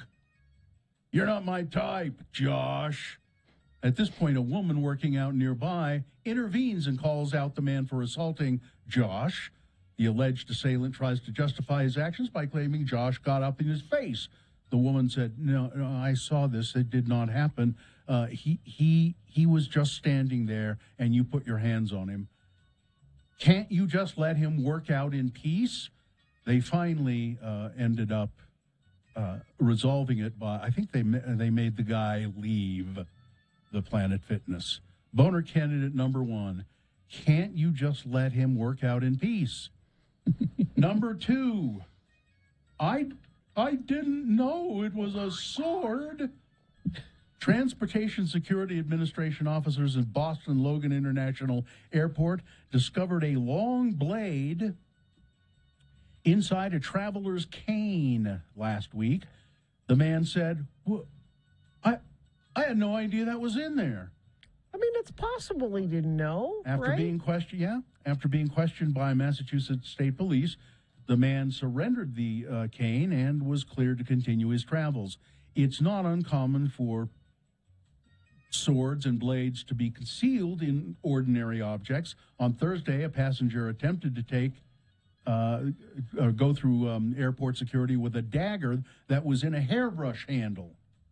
But that sounds on purpose. Like, this could be he just got a cane and didn't know what it... Now, they apparently believed his story. Yeah. He said, I just bought it, at a secondhand store. It looks like it's second. Well, no, it looks new now that I'm looking. So he said he bought it and he needed a cane. I think he must have known. Come on. But apparently the TSA bought it. They let him go, but leaving the sword cane behind. I always wanted to have a sword cane. You should get one. Well, cause a lot of trouble, I think. That's Boner candidate number 2. Coming up in a moment, Boner candidate number 3. Yeah, I never leave home without him. Boner candidate number 3 coming up in just a few moments. Do you have a sponsorable let's see what we got content here. there? I've got some information about Elon Musk. All right. Are you searching for Pokemon? Locally owned Hastur Games has the best selection of Pokemon, Dungeons & Dragons, Magic, and more. Shop online at HasturGames.com or visit the store, 6831 South State. Curbside service is available. So we know that Elon Musk bought a share of Twitter. And I guess that it was only like 9.2% or something. It was enough to make him the major shareholder. Yeah, but apparently that was a lot. Mm-hmm. Yeah. Tesla and SpaceX CEO Elon Musk says he has abandoned his plans to join the board of Twitter. Twitter CEO Parag Agrawal announced publicly on Sunday that Musk remains the largest shareholder of Twitter, and the company will remain open to his input. Musk informed Twitter on Saturday that he would not, in fact, take the board seat. In pre-market trade Monday, Twitter's stock briefly tumbled by more than 8% to less than $43 a share, but then it recovered slightly, and at 8 a.m. Eastern Time, it was down again. Musk's appointment would have started on Saturday, contingent on a background check and formal acceptance. Ding. According to Agarwal. We were excited to collaborate and we were clear about the risks. We also believe that having Elon as a fiduciary of the company, with the emphasis on douche, fiduciary of the company, where he is, like all board members, has to act in the best interests of the company and all of our shareholders, and that was the best path forward. I think there's still going to be a lot of dissent around this, and it'll be stupid fighting for a while. I don't know. Didn't Elon Musk say a lot of negative things about Twitter? Yeah. Even though he bought shares of it, he said it's terrible. No, see, nobody uses it anymore. He went into it, thinking I'll just buy the damn thing and do what I want with it, and then he realized, I can't just do buy that, the whole can I? thing. Yeah. Mayor Eric Adams tested positive for COVID on Sunday, and City Hall said he's the mayor of New York. Said he will cancel all public events for the week. The announcement comes after His Honor abruptly called off all in-person appearances scheduled for the 10th of April. That marked his 100th day in office. This morning, Mayor Adams woke up with a raspy voice and, out of an abundance of caution, took a PCR test. And that's come back positive, said the mayor's press secretary. Apparently, COVID cases have been on the rise across the 5 boroughs of New York in recent weeks. The highly contagious BA.2 variant. It got to Sarah Jessica Parker and Matthew Broderick. It's funny. I get the New York Times on Sunday, and in the arts section, there was a huge 2-page ad with Matthew Broderick standing on one side of the ad, and Sarah Jessica Parker standing, Plaza Suite. And I thought, but they're not doing it. So I guess the ad was already planned. Yeah. And they'll pick it up, I guess, and do it when they It's when they're going better. for months or so. Or it's buy your tickets for a few weeks from now. If they survive. Let's see, let me find the National Health in England. They're calling for a return of wearing masks and limits on indoor gathering, and they're accusing the government of, this is the National Health Service, like the CDC here. They accuse the government of abandoning interest in COVID, and they're warning of brutal Easter as infections in England hit record levels. It'll be gone by Easter. It'll be beautiful. That's old news. Oh. The health chief, we know that didn't come about. The health chiefs want Brits to follow new COVID measures to fight the disease. Last week, COVID cases hit the highest they'd been since February of last year, 20,331 infections. So far here in Utah, we haven't been. It's been just. You can't tell. But we don't do case counts anymore. Yeah, it's not. They say there are not a lot of people coming to the hospital or doctors for now. Yeah, I mean, I'm not saying that it won't happen, but. Well, the government is, it's pro-business. We can't dwell on, health, because you guys got to go to work and do your duties and make money and pay your taxes. Whether you die or not, that's inconsequential to us. Well, that's civilization for you, buddy. It's like the workers get ground into the, Doesn't have to be. I don't know where that utopia is. Ukraine and Russia poured reinforcements into eastern Ukraine this weekend. Certainly that utopia is not here in Ukraine. They're preparing for what they believe will be the war's biggest battles as refugees continue to flee the Russian assault. Russia's main objective now is to seize parts of the eastern Donbas region not yet controlled by Moscow. Unlike the first phase of the 6-week-old conflict, the shift is forcing Ukraine into fighting conventional battles with tanks, artillery, aircraft, and such. And it shows no signs of abating. No, as a matter of fact, the Russians are starting to rally. They're it looks like they're going to. They're all try and gathering on the border and getting ready. They've hired it. They got a new general now. Yeah. The butcher of Syria. Ah, perfect. Has been He's taken proud out. of that name too. Oh yeah, he's been pulled out of retirement because the current generals aren't getting it done, and so it's going to be bad. Let's see, what else do we have here? I know I have other news. a man was I'm sorry.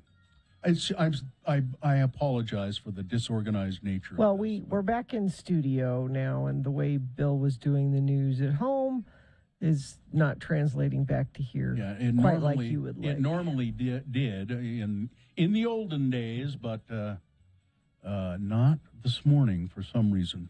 I spent an hour and a half organizing stuff, and then it didn't show up on my computer here. There's a deadline approaching for designs for a new state flag. The Utah Department of Cultural and Community Engagement has been traveling the state soliciting ideas from people about what it should look like. You could build one. They had a it was like a game. You could. Oh, really? Yeah, it was fun. I did it. You did? Yeah. At the Why don't you show me? I want to show your work. At the Boys and Girls Club of Murray, children participated designing their own flags. Apparently, they've received hundreds of submissions. Bring that one back up, Cameron, would you please? So that's the DesNat. That's we don't want that. That's the bad guys. Oh, although that's a pretty cool flag. Well, that's what I was going to say. I hate that they have commandeered that because I think that's a cool looking It's not flag. a bad looking design, but if they've owned it, then let's get rid of it. So it's 1847, the founding of Utah. Is that when we became I guess. Is that when the pioneers came, or is it when we became a state? Well, it's the days of 47. 1847. I would be willing to bet it's when the pioneers arrived. Oh, maybe that's it. I don't remember. Saints arrived in the Salt Lake Valley July 24th, 1840. Because that's the most important thing, not the statehood. Yeah. Well, yeah. When the colonizers arrived, that's when. And then they started putting people to work so that they could pay taxes. And exactly. Let's see. We got more time here, I'm afraid. A couple of minutes, yeah? That's too bad. You're afraid. I've got terrible news here. Oh, geez. For years, Herschel Walker has told the same inspiring story that he graduated in the top 1% of his class at the University of Georgia, where he was also a star football player. He's told that story, according to a review of his speeches by CNN's K-File, during motivational speeches over the years and as recently as 2017. Only problem is, it's just absolutely not true. But see, you can just say stuff and people don't check it. They assume you're telling the truth. Walker is a candidate in the Republican primary race for U.S. Senate in Georgia. He acknowledged in December that he didn't graduate from Georgia after the Atlanta Journal-Constitution first reported that the false claim was listed on his campaign website. Darn, you got me. But a CNN review found that Walker himself has been repeating the claim for years. Walker's comments in 2017 and others made over the years show the former football star repeatedly misrepresenting his academic credentials. All of a sudden, I started going to the library, getting books, standing in front of the mirror, reading to myself, Walker said in a motivational speech, so that I, Herschel Walker, who all the kids said was retarded, I became the valedictorian of my class. I graduated University of Georgia in the top one. He's got a problem. This is pathological. It is. And also, there was a debate over the weekend, and he didn't show up. Yeah, he just decided not to show up. I think he's not doing well in the polling. Good. The last I saw was that he was ahead, actually, of Warnock. Yeah, he was. Look, but he was like 4 points ahead of Warnock. He had been, but he's been dropping. I think I saw today. I'll check on. You got to go. Well, or just stay in Georgia. Go ahead and elect him if you want. Because then he affects the things that we are interested in. Balance of power, Bill. Come on. He wants to run for mayor of Georgia or something like that. That's fine. Stay there. Mayor of Georgia. I'm the mayor of Georgia. But not you could tell him that and he'd believe it. I'm running for mayor. I'm running for mayor of Georgia. That's fine, Herschel. Go ahead. We're going to make you mayor of Georgia because you graduated in the top 1% of your class. Thank you, he will say. Weather, traffic. Well, it's going to look more like winter than spring first part of this week. Storm's going to push through a strong cold front across the area late this afternoon and evening. Southerly winds increasing ahead of the cold front could make travel difficult and create areas of blowing dust. Isolated thunderstorms also possible near the front. Valley rain, mountain snow will begin across northern Utah this afternoon, then spread south this evening and overnight. Heavy snow is likely in the mountains. They could get 1 to 2 feet, which we desperately need. Thank you, Mother Nature, for that. Rain changing to snow in the valleys overnight. A cold, unstable air mass behind the storm will keep the chance of snow showers going all the way through Wednesday, it looks like. So we'll keep an eye on that for you. By that, I mean I've got a weather app on my phone. and thanks for joining us here. The only issue as far as traffic goes is a crash, I-15 northbound Riverdale Road exit. Looks like a lone semi-truck on the right shoulder, not even really causing any delays. That's the only incident that UDOT's reporting, and you aren't reporting any either. I'm looking at our message stream here at 33986. But if you do see something, that's where you send it in, and I'll pass it along. All right, here's boner candidate number 3. Yeah, I never leave home without him. Never. Deputies in Southwest Florida got more than they bargained for during a traffic stop on Friday. They found guns, drugs, and an alligator inside a pickup truck. That's a weapon. Yep, it's an attack alligator. Actually, it was a baby alligator. According to the Collier County Sheriff's Office, deputies pulled over the black GMC Sierra around 12:30 in the morning because they recognized the driver from previous law enforcement encounters, and they knew that this person, Michael Marola, had a suspended license. When deputies went up to the truck, they discovered a live baby alligator in an open plastic tub in the bed of the truck and 2 concealed firearms inside the vehicle. One gun located in the glove box, the other hidden under the front passenger seat. Deputies arrested the front seat passenger, Michael Marola, for having concealed firearms, possession of a controlled substance, and having an attack alligator. I think they took the alligator to Gatorland and let it go live with all the other gators. That's boner candidate number 3. All right, there you go. Let's review the first 2 and vote. Okay, I could probably try to do that. Let's see here. We had, I know where it is. It's right here. If you go to x96.com, it's all there, and that's where you vote, too. We had boner candidate number 1. Can't you just let him work out in peace? A paralegal Californian placed on leave for apparently assaulting a gay man at the Planet Fitness. Boner candidate number 2, I didn't know it was a sword. A man at Boston's Logan International Airport claimed that he had no idea that his cane was a sword cane, had a sword hidden in his cane. He was stopped by TSA. Apparently they believed him enough that they kept the sword cane and let him go. And boner candidate number 3, I never leave home without him. Okay. You've got to decide of these 3 candidates which one is the worst, which one should go forward to boner fight, get that chance to become boner of the day. If it wins here, it's the winner of round 1. Yes, very important, but not boner of the day. Round 2 happens at 8:20. 3 more candidates, another winner there. We send that one forward too. 9:20 is when we take both of them and put them into Boner Dome, and that's when you'll vote for Boner of the Day, 9:20 this morning. Right now, this is round 1. Send one of these 3 forward. 1, 2, or 3. Remember your candidate number, the one that you think should win. Put that single digit in the message of a text, and text that to 33986. Or you can call the producer's booth at 877-602-9696. Use your voice to vote. Or go online, x96.com, look for the box that says Boner Voting, April 11, 2022, and vote there. You have only until the end of these messages. That ain't long, so let's go. It's round 1.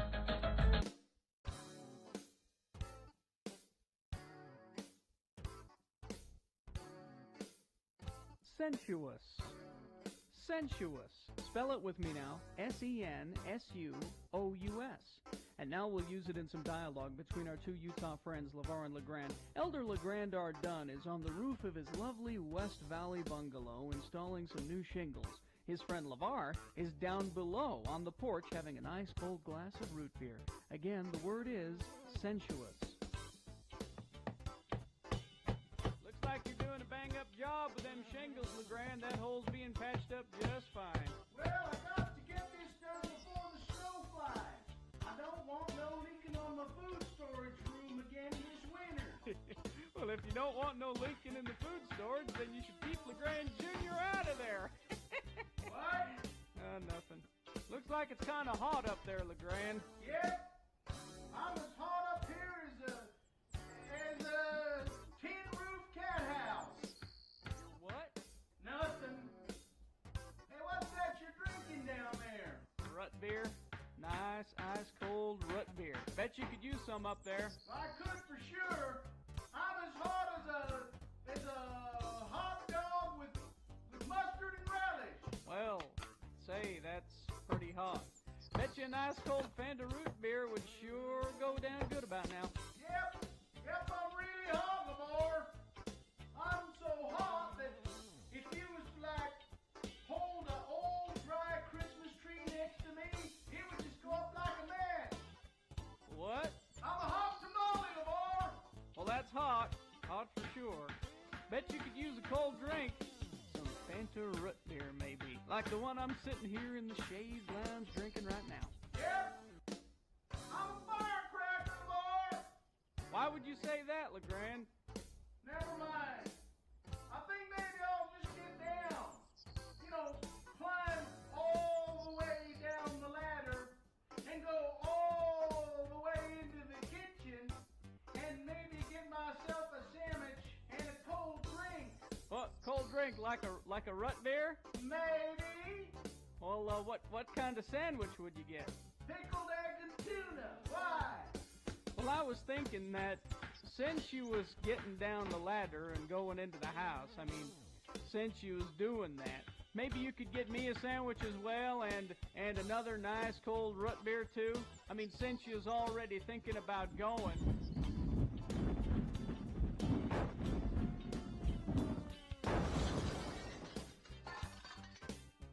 Look out below! LeGrand, I was nearly...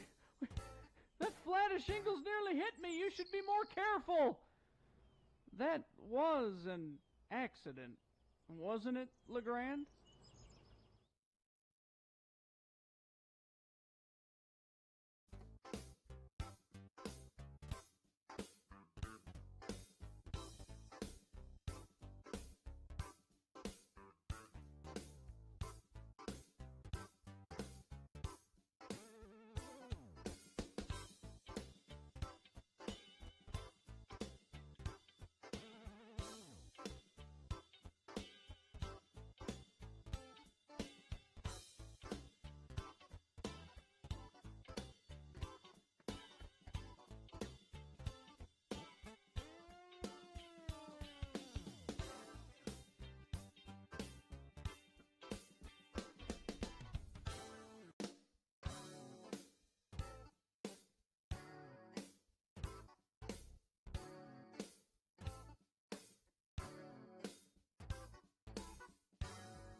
747. Let's award round one of your boners. And that's brought to you in part by Steak and Potatoes. And Young Automotive Group, locally owned, 25 stores, 8 locations, Ogden alone. Shop Ogden Automotive and Power Sports today. Check out the inventory online at youngautomotivegroup.com. Think young, think Ogden. You get them little round baby potatoes, you know, and you boil them for a while, and then you get a fork and you put them on a sheet pan, you smash them so that, and then you drizzle butter all over them, and then you put them in the oven. Yep. And they get all crunchy. Crispy smashed potatoes. Joe makes those. So good. Let's see. Oh, yeah, here's what we're doing. We did have a prize winner named Kevin, and the boner candidates were, can't you just let him work out in peace? The guy was being just harassed by this paralegal in California at the Planet Fitness. Boner candidate number 2, I didn't know it was a sword. A guy claimed that he was trying to get on a plane. He had no idea that his cane had a sword hidden in it. Look at that. Oh, man, that's cool. And then boner candidate number 3, I never leave home without him. You know, my baby alligator. I never leave home. Let's see. And the winner was boner candidate number 1. Can't you just let him work out in peace? There you go. That is your winner of round one. It goes forward to boner fight now. It could be the boner of the day. We shall see. Depends. We got round 2 coming up at 8:20. We'll get another winner there. Then send that one forward to boner fights. 9:20 is when you'll decide boner of the day. A couple of experiences over the weekend that So I'll tell you the first one real quickly. Okay. I was grocery shopping yesterday at the Harmons, the downtown Harmons. The Big Harmons. That's what we call it, the Big Harmons. Well, it's actually not as big as, the one on 33rd. And yeah, the Brickyard. Yeah, the Brickyard. It's actually quite small. At least it's not my small one. Mine's even smaller. Tiny Harmon. Yeah. And Gina's the old immigration market, which is we call it the Tiny Harmons. But so then just I was walking down an aisle with my cart, and there was a woman looking at something there, and it was the all the picnic stuff, and she picked up this box, and it was probably 500 plastic knives, forks, and spoons, and she picked it up, and it like exploded. It just boom, and these plastic utensils all over the floor. You can't just set that down and walk away. You can't. Well, I started just laughing my head off, and she looked stunned for a second, and then she started laughing too. She said the box was open part way. I didn't, and it wasn't her fault, And I said, well, it's hilarious though. Thank you very much. I enjoyed it. Thank you. There's no throwing down a smoke bomb and disappearing at that one. No, she said, well, what should I? She said, should I pick them up? And I said, no, don't bother. They're not going to. They won't sell them or anything. Yeah, I said, if I would just, when you check out or if you see somebody working in the store, just tell them about it. And, So she said, thank you. And I said, thanks for a good story. I really like that. But I was at a little gathering, a little party. Believe it or not, a party? I went and socialized. Like in somebody's house with other people? It was mostly outdoors. It was very pleasant. So this friend of mine, I've known him for years and years and years. And I find this kind of hard to believe, but he's a really credible person. And I don't know why he was telling the story. He said, I was watching the morning news, and Gayle King was on the news, and she was delivering the news, and she was talking about Joe Manchin. And she said, that Joe Manchin, you know what? He's a douche canoe. And my friend said, I kind of went, whoa. I can't believe, that's kind of odd to hear somebody on national news of prestige like that say Joe Manchin is a douche canoe, and we all kind of laughed, and except for one person, and I won't out who this was, said, "What's a douche canoe? What's a douche canoe?" kind of in a grumpy tone. He said, well, Who wants to explain it to him? I said, well, how about this? Just think of how it sounds. Douche canoe. Doesn't that tell you something? I don't get it. And I see confirmation that she did, in fact, say. Did she really? Because people are commenting, how is that okay Yeah. for Gail King to be able to say? Well, I was going to say, I mean, technically she can, but the question is, should she? Yeah. That's the question. In now, for us to say it, it's like it's not one of the forbidden words. No, and I'm just saying it in the context of, of the story. It was just so funny that guy, what's a douche canoe? I don't never heard of that. And I said, are you familiar with the Urban Dictionary? Yeah, I've heard of that. I said, well, maybe you want to. So he's heard of that, Yeah. but not. maybe you want to get a hold of that and look it up, okay? Because I'm not telling you. I thought you would get it just by the sound, douche canoe. But no. Gail's regular people.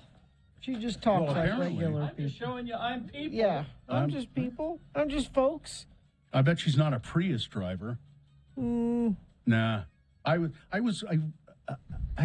just like Prius people who drive Priuses, and I had You one. had a Prius. I had one. If you kind of watch them drive, don't you find them to be kind of like befuddled drivers who don't really know what they're doing a lot of times? Stopping at green lights when they shouldn't, and signaling and making turns when it obviously says no turn, and just you watch Prius drivers. You haven't paid attention. I guess not. I'm telling you, Prius drivers, there's something off about those people. That's why I got rid of mine. Because you're like, I don't want people to think I'm off. I got rid of mine because at the time I was doing commentaries and things once a week at KUER and KUED up on University of Utah campus. And I'd go up there and drive my Prius up there, and I'd get out of the car in the parking lot and look around, and there were like 40 Priuses in the parking lot. You could never find your car. It was Yeah. a problem. I said, nope, I'm not going to drive this anymore. It's an okay car, but not great. Not great. Well, I mean, these days a hybrid is. Why would you bother? Yeah, there's plenty of Just very straight-ahead electric. reliable straight ahead electric now. Apparently, is it that Chevy Volt, that little electric? Apparently, that's pretty. I've heard good things. Pretty good. Oh, and Dick Clark bought a. Looks like a box, kind of. I forget the. Is it an Isuzu? I don't know, but it's kind of Isuzu. Yeah, kind of. It's not an Isuzu. Pretty sure it's not an Isuzu. Might be. No, an electric. there aren't any Isuzus. That doesn't exist It's not anymore. a company anymore. It doesn't. No. What's a douche canoe? Let's see if any electric cars are involved in accidents. No, to answer that question. A friend of the program says rolling slow down southbound I-15 at Point of the Mountain. Don't know if that's due to an accident or we're just slowing down for no reason at the Point of the Mountain. But thank you, whoever sent that in at 33986. Homey is the new way to buy and sell a home without paying crazy high 6% commissions. It's the way real estate should be. Go to homey.com. Homey has your back. You're thinking of the Kia Soul. I believe that's what it is. Yes, the Kia Soul. All right. Well, we will take a break. We'll be back. Bill Frost will be here to tell us what's on TV this week coming up. Stand by for all of that. KXRK Provo.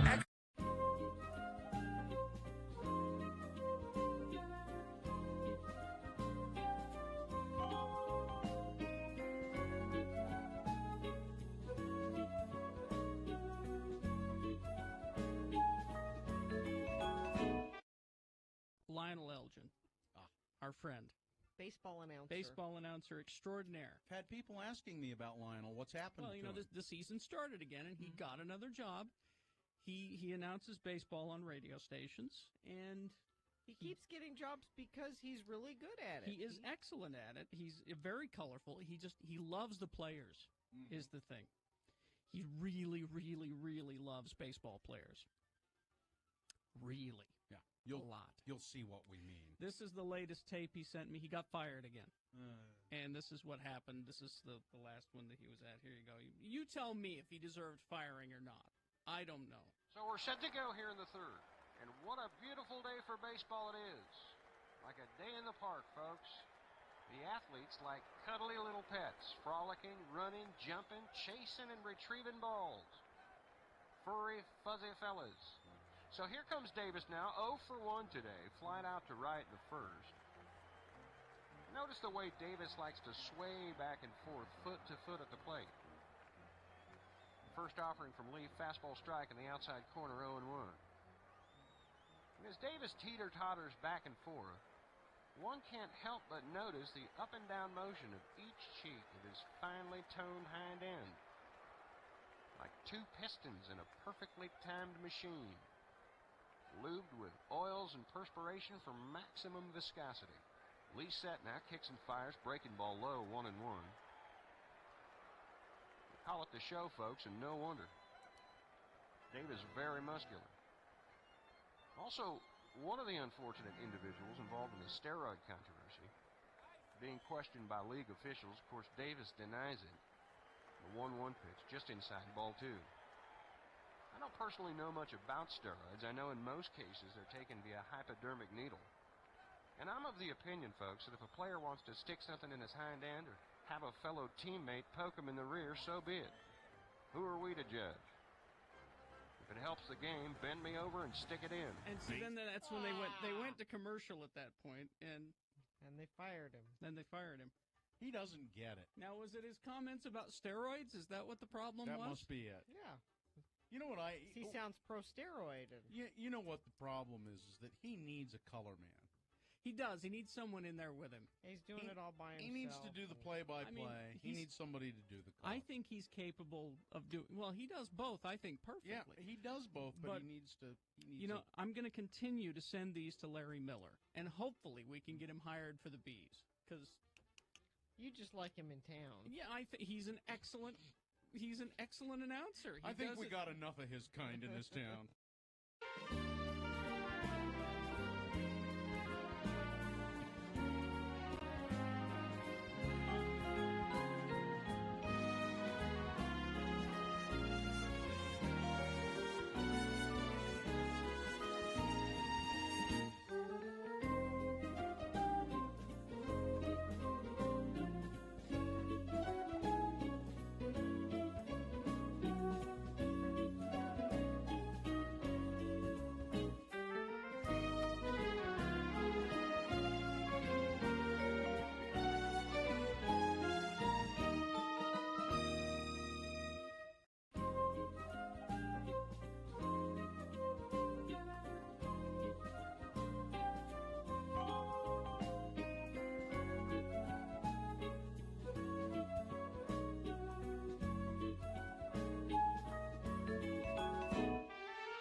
Okay, let's see.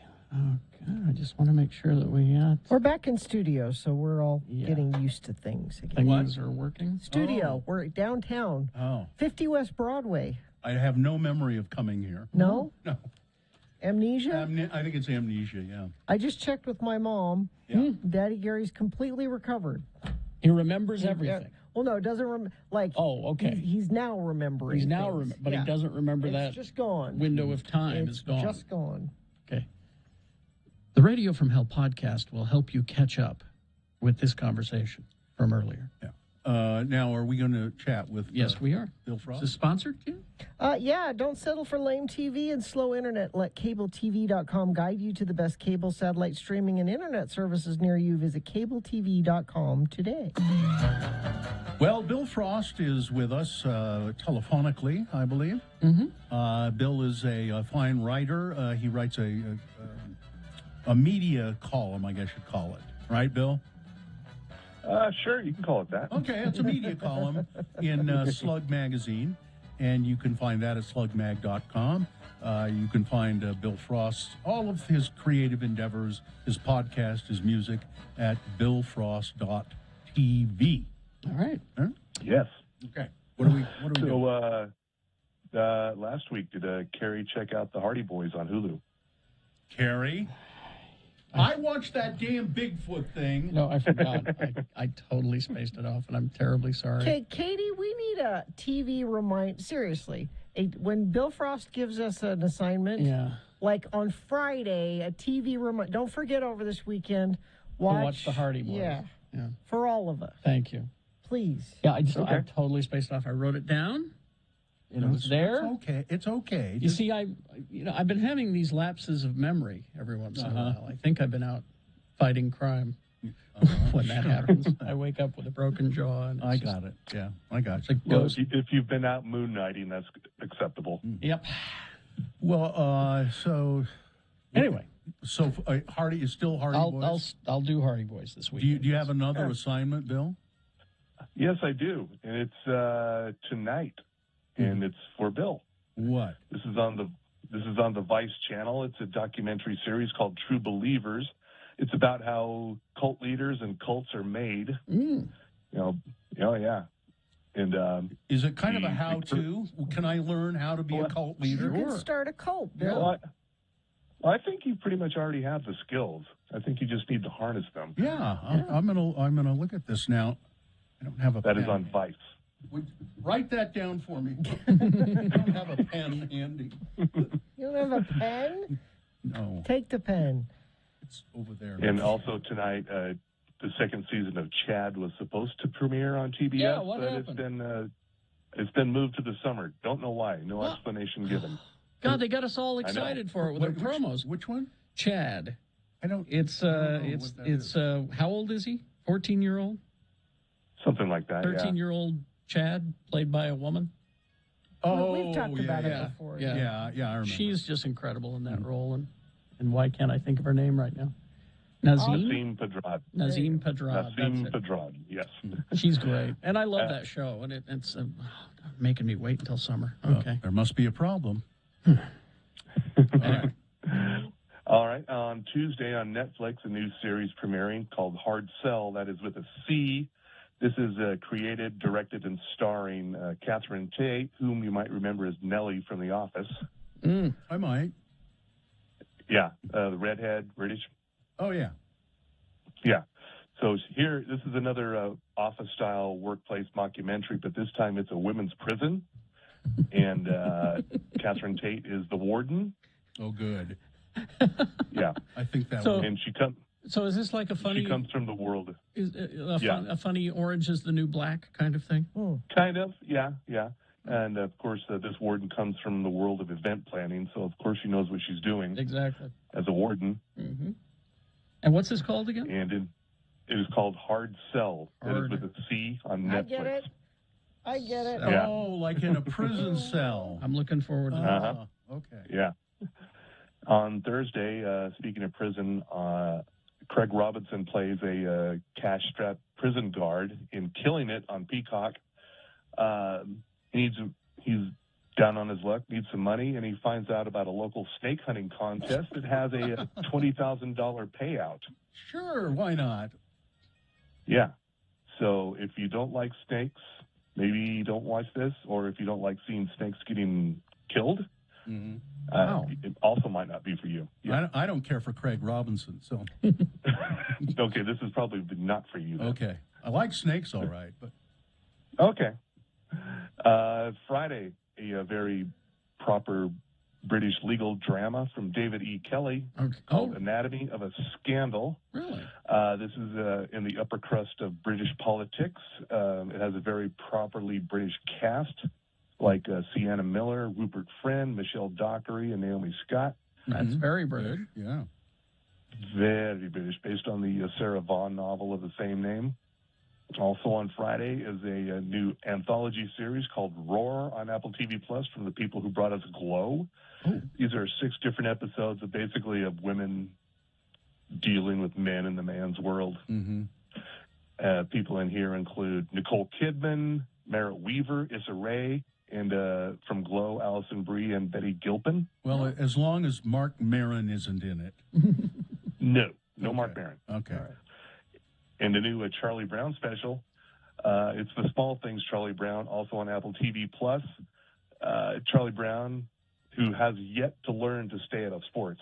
He wants to win the big baseball game, but when Sally finds a tiny flower on the pitcher's mound, she shuts that game down. And I'm only mentioning this because Is this like weird, like computer generated Charlie Brown? This is why I'm mentioning it, because it's not CGI. Yeah, it's kind of a 3D animation thing. Yeah, it's not your traditional Charlie Brown animation. Okay. It's a little different, but it's not.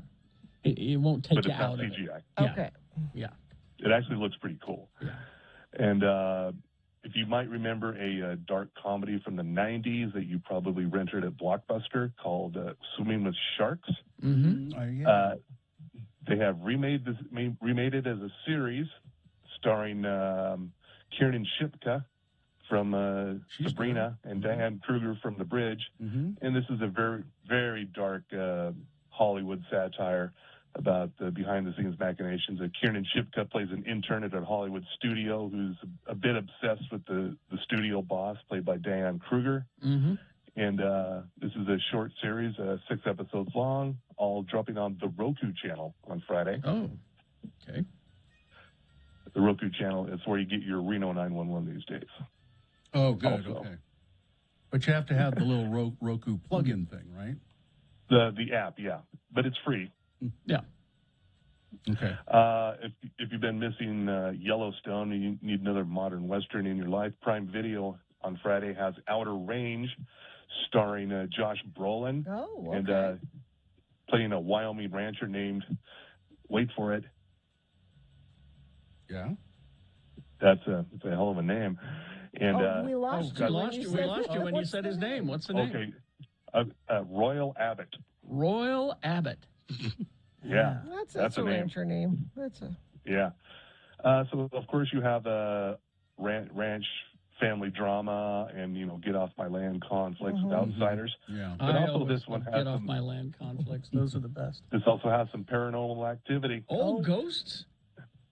Well, he just, on his land, Josh Brolin discovers a portal which could go to another world. Could be alien. Could be a Stargate. Who knows? Well, wait a minute. But, this ain't no Western. Yeah, it's a Western up until this hole appears. Okay. And ain't no Listen, Western. he's Thanos, all right? He can have a portal. Yeah. He knows what he's doing. Yeah. You say so.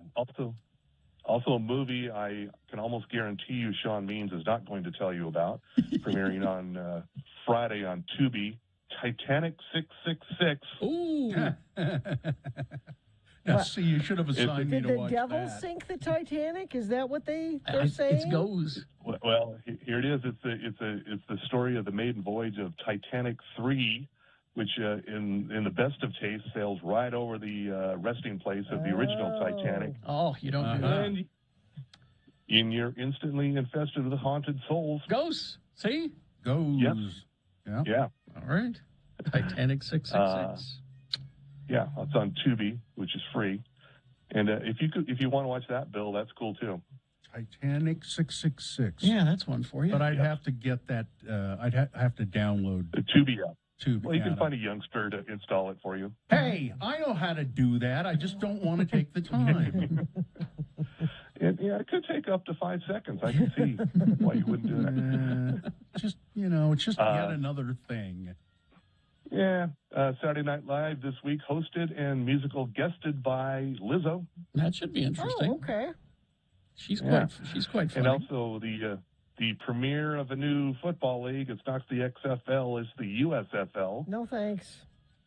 Yeah, more football on Fox and NBC. You don't want to see the New Jersey Generals take on the Birmingham Stallions? No, Not really. Don't care. Okay. We remember when we had the Salt Lake Stallions? That's Remember right. when they were here? That's right. Is it the same team? Is it? No. No. Okay. All right. On Sunday, Fear the Walking Dead returns to continue season 7. This is the one I like because it's just become a ridiculous nuclear fallout drama It's with the zombies. also, you remember that character that you liked a lot and we killed her? Yeah. No, we didn't. What? I knew it. Yeah. I knew it. You know, that There main was never a body. that main character that Yeah. we killed. You liked her, didn't She you? wanted to come back, so they wrote her back. Oh, so we'll bring her back. Okay. Okay. Because They came to an agreement on their contract. that's what it comics, is. you know. Yeah, Kim Dickens is back. Yes.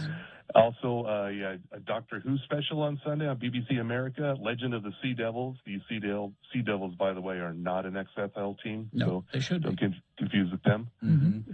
And another anthology series. This is called The First Lady on Showtime. It's dramatized, a dramatized take on what it was like for first ladies Michelle Obama, Eleanor Roosevelt, and Betty Ford. All right. Michelle Obama, played by Viola Davis. Eleanor Roosevelt, played by Gillian Anderson. And Michelle Pfeiffer is Betty Ford. Okay. Interesting. Okay. But it gets even more interesting with the presidents. Kiefer Sutherland as Franklin D. Roosevelt. Aaron Eckhart as Gerald Ford. No. He's too good looking to be Gerald Ford. Sorry, I'm out. Yeah. Well, they couldn't get Chevy Chase. That's a way backer Yeah. for some of you. I'm sure you could. And O.T. Faj Bini as Barack Obama. Okay. This guy was in Black Widow. That's all I could dig up on him. Oh, okay. Bill, maybe you want to explain your Chevy Chase comment for the youngsters in the audience. Back in the 70s, Chevy Chase never played mind. Gerald Ford. All right. Thanks, That Bill And not very convincingly. Thank you. What is that? The Titanic? Titanic 666. Titanic 666. There's a trailer at x96.com. I'm sure we'll just whet your appetite for more. Well, thank you very much, Bill Frost. I'll watch Thanks. the trailer and pretend I saw it. All right. There you Cool. go. Okay. Thank you. Bye-bye. And no accidents to tell you about. Just a friend of the program saying heads up, speed traps north and southbound I-15 going into Lehigh. Maybe that's keeping people from having accidents. Whatever y'all are doing out there, it's working because things are moving well. So thank you for that. If you see something not moving well, you can text us 33986. Demand for nurses is higher than ever. Nightingale College blends online classes with on-ground supervised field experience. Enroll now for the upcoming summer semester. Go to nightingale.edu. Okay. Okay, here are the boner candidates we'll be considering for round 2. You ready? Mm-hmm. Number 1, quite a lunch. Number 2, Tucker and Kid. And number 3, I love my turtle. Boners round 2 coming up after these. Stand by. Stockton 12 Honda. You know, people count on Stockton 12 Honda. I know I count on Stockton 12 Honda. I've bought cars from them. I use their service department, and I've always been very, very, very pleased with the service and the prices I get there. Stockton 12 Honda has a pretty big inventory right now, lots of Hondas to choose from, and you'll always save time at Stockton 12 Honda. They're conscious of the fact that we're busy, that we don't like to, sometimes a car buying process, and you get signing all that stuff, and it takes forever. Stockton 12 Honda has it down. They get it done fast, and they don't waste your time. Stockton 12 Honda customers never need to go anywhere else but Stockton 12. Because if you don't see the car you want on the lot, they'll go looking for it for you. Stockton 12 Honda, they're in the Southtown Auto Mall on Auto Mall Drive in Sandy.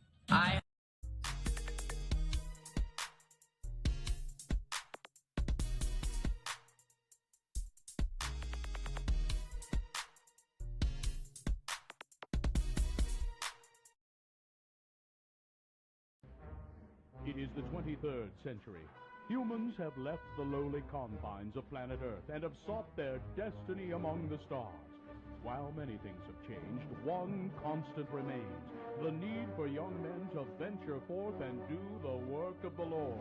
This is the tale of two such men who, at the age of 19, have answered the call of their general authorities and are embarking on a 2-year mission to spread the gospel throughout the galaxy. This is the story of Space Elders!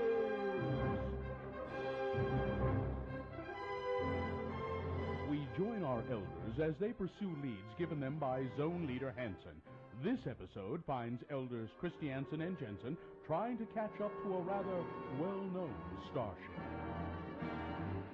Captain, scanners show 2 small one-man craft closing fast. Captain, they're hailing us. Analysis, Mr. Spock. Readings coming in now, sir. 2 single-occupant warp-capable 10-speed bikes. Spock, enough with the details. Who are they? There is a 99.7% probability they are LDS missionaries. Mr. Sulu, go to red alert. Evasive maneuvers. Arm photon torpedoes. Aye, Captain. No good, Captain. They're still closing in on us. Mr. Sulu, ready phasers? Phasers ready, sir. Damn it, Jim. Don't you think that Starfleet would disapprove of you blasting away at unarmed missionaries? As much as I hate to agree with the so-called doctor, I believe his logic is sound on this matter. Oh, bite me, you pointy-eared half-breed. Bones, that's enough. Report, Mr. Sulu. While you and the others were bickering about our strategy, we were boarded by the missionaries. Mr. Sulu, where are they now? Turbo lift number 7 en route to the bridge. Hi, my name is Elder Christiansen, and this is my companion, Elder Jensen. We represent the Church of Jesus Christ of Latter-day Saints. You know, the Mormons. We're here to ask you if you've ever heard of our church, and if so, would you like to know more? Spock, what does the computer have on these Mormons? Fascinating, Captain. Church founded in the 19th century, has grown steadily since, preach a belief system involving an eternal afterlife, and encourage their members to abstain from drugs, including caffeine, gambling, and sex outside of marriage. Elder Christiansen, is this accurate? Yep, the pointy-eared half-breed is fairly accurate. No sex outside of marriage. My God, how barbaric. We wouldn't be able to fill an entire hour of TV time if I didn't stop to have sex with green, large-breasted women with blue hair every week. It would cause some difficulties for the riders, Captain. Spock, see if you can sneak around behind them and use the Vulcan nerve pinch on them. Excuse me, elders, but you seem to have some lint on the shoulders of your dark suits. Let me be of assistance. Quick, put them on their bikes and beam them into deep space. Could this be the end of our elders? Would Starfleet really frown upon firing photon torpedoes at missionaries? Why was Dr. McCoy always hanging out on the bridge when he should have been in sickbay? Find out the answers to these and other questions on the next nerve-pinching episode of Space Elders!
Thank you. 8:21 right now, and it is time for round 2 of your boner voting. Here we go. 3 news stories. These will be examples of bad, stupid, or funny human behavior, and you will decide with your vote of these 3 candidates which one is the worst, which one deserves to go forward to boner fight and get that chance to become boner of the day. Winning here, secures at a spot in Boner Dome, ensures it goes up against the winner of round one's voting. We did that an hour ago.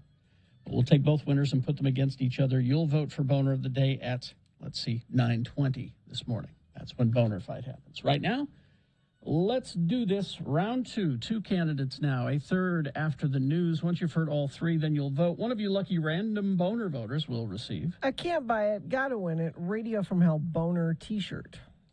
All right, here's Boner candidate number 1.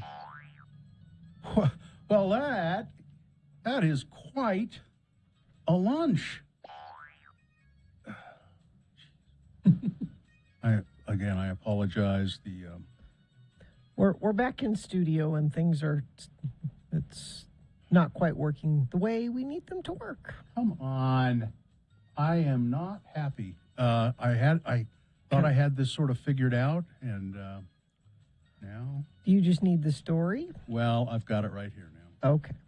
It's quite a lunch. Don't you hate it when you search all over the house for your misplaced meth? And you're looking for your Xanax, and you're looking for, and then you go, wait a minute, oh my God, I accidentally put my meth and my Xanax in my kid's lunchbox. That's what happened in Louisiana. Cops were summoned to a child care facility in West Monroe after staffers discovered narcotics inside a bag carried by the daughter of Jennifer Wise. A police investigation revealed that Ms. Wise had left a gram of meth, half a Xanax bar, I didn't know it came in candy bar form, and several doses of the sedative clonazepam in the girl's lunch bag when she dropped her off at daycare.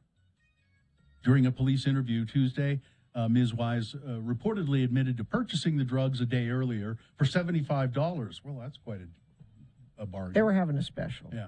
Wise said that she had actually misplaced the drugs and was currently looking for them. Thank you for finding my drugs. Well, the state trooper said, I can tell you where they are, ma'am. They're in your child's lunch bag. A search of Wise's residence yielded 9 grams of meth, some digital scales, numerous plastic baggies, and you know what that's for. Cheerios. And the affidavit said they found other kinds of paraphernalia. Mm-hmm. But where is my? Oh, that's quite a lunch, isn't it? Quite a lunch. Here is Boner candidate number 2. It's Tucker and the kid. These two people deserve each other. The picture that came with this story of Kid Rock is he just looks horrible. He was on Tucker Carlson, and he said, you know what, F Fauci, but he didn't say F. I don't. Anyway. And then he said, then Tucker Carlson said, well, you speak for many when you say that. Oh, jeez. Kid Rock, real name Robert James Ritchie, added that he believed all of the BS at the beginning of the pandemic and was spraying off UPS packages and doorknobs. A couple of months of that S, and I'm like, what? So this is pretty much looking out.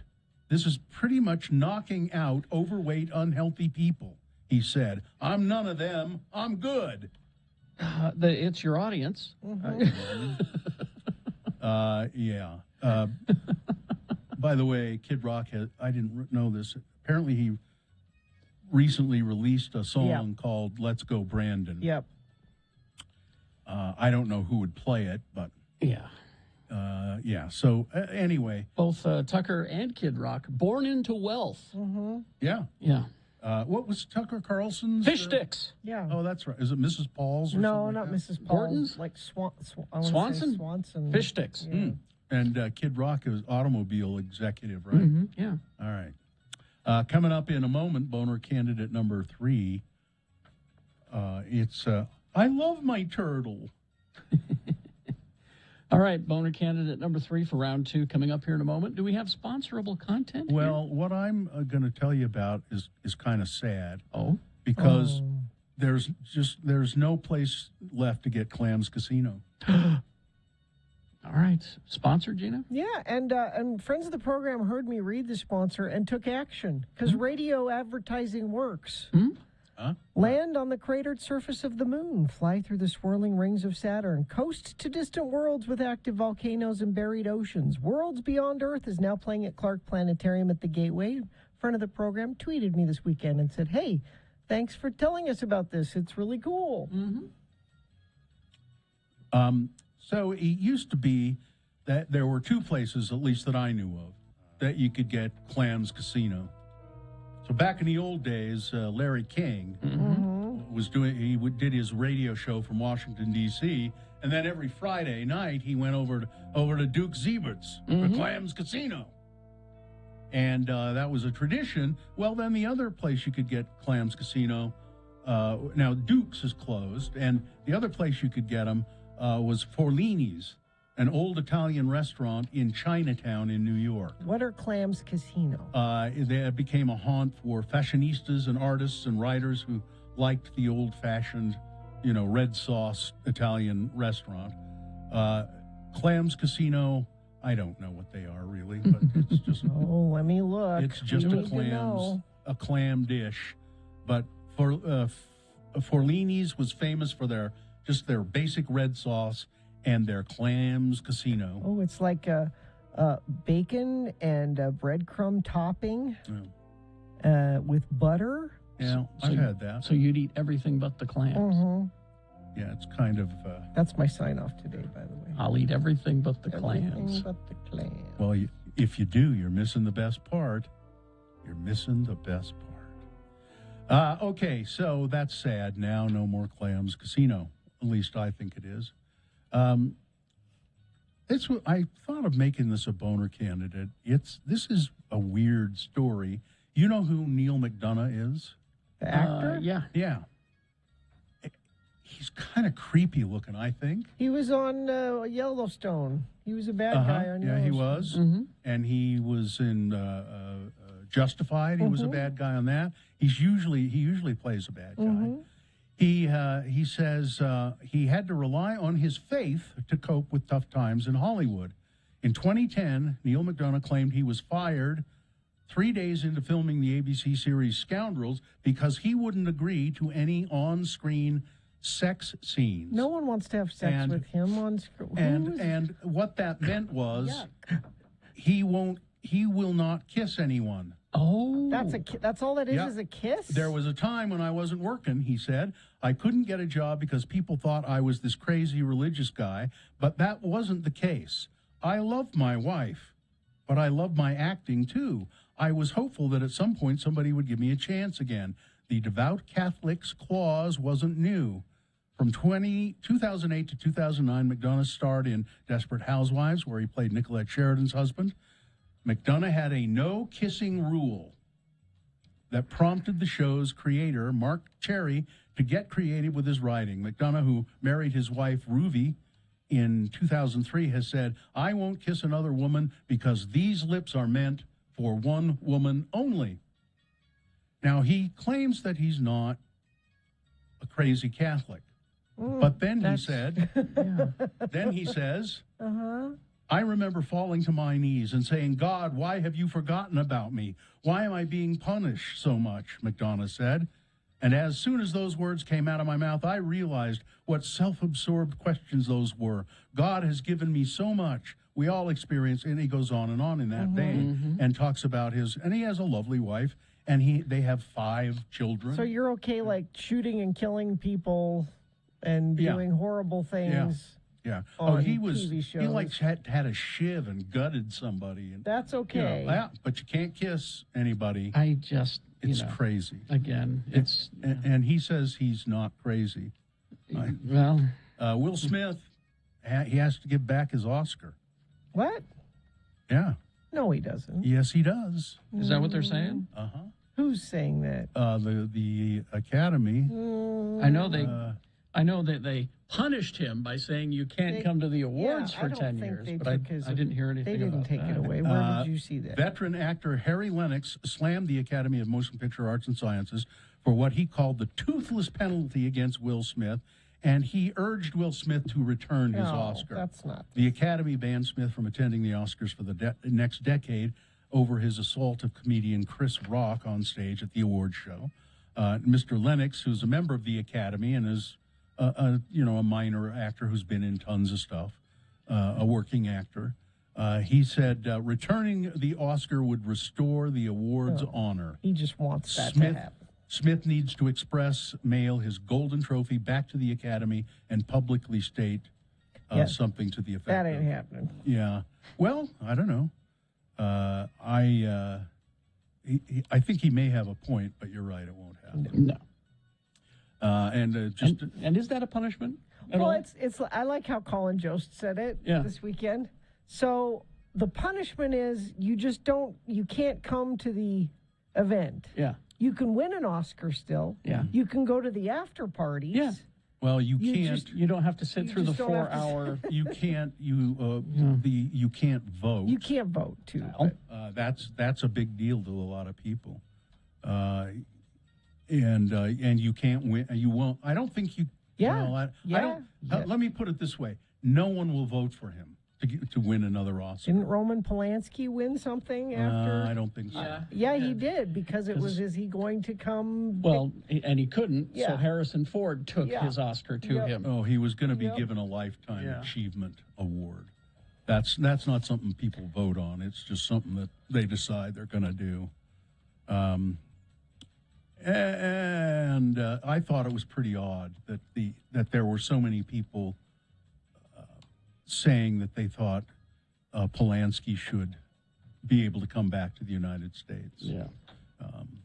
I think even his crimes were a long time ago. I think even the girl who was underage, now she's obviously an adult, I think has said it doesn't matter. He should be able to come back. That's not what I mean, it was just. I seem to remember. It was a documentary I saw that said, where she's finally realized what happened. She forgave him early on, but now as she's gotten older, she realized what has happened. But I don't know. Doesn't matter. A Utah lawmaker has pleaded no contest in a poaching case. Remember that guy? Yes. He poaching deer. He pled no contest to a poaching-related charge. And court records show that Representative Sig Miller of St. George entered the plea in abeyance in Washington County. According to a plea agreement filed in court, Sig Miller admitted to shooting a deer on private land without permission of the landowner. He also admitted to unlawfully entering the property to retrieve the deer. In exchange for the plea, prosecutors dropped other charges. A plea in abeyance means that if you don't go killing a deer on somebody else's property for a year, all right, we'll expunge your record. So that's bad. Okay. Okay, I won't do that. I promise. Let's see. 2 people were injured while a car crashed. They were in North Ogden Pass, and if you've ever driven on North Ogden Pass, it's very treacherous as it is. And apparently, these 2 guys driving this car were driving recklessly. I mean, racing and careening around the turns, and the car hit a wall and flipped across to the other side and rolled 100 feet down the hill, and neither one of them were killed. And your boy wants to race cars. Well, that or be a professional golfer. Maybe I'll switch him to that. Formula One, nobody ever gets killed anymore. Hardly ever. They're hardly. It used to be fairly dangerous, but they've, fixed those cars and made them so safe. You can wreck them and they just disintegrate around the driver and he can walk away from it. It's the weirdest thing. Is that it? That's good. Okay. Sports, weather, traffic. Well, yeah. Speaking of the golf, which Mohammed and I are taking golf lessons, and I hope this is just right around the corner. So the Masters just finished up, and Ed Brass talked about this a little bit this morning. So the winner, Scotty Scheffler, he gets $2.7 million. You think, wow, that's a big prize. But scroll down a little ways. Let's just go to Tony Finau, who's a Utah guy.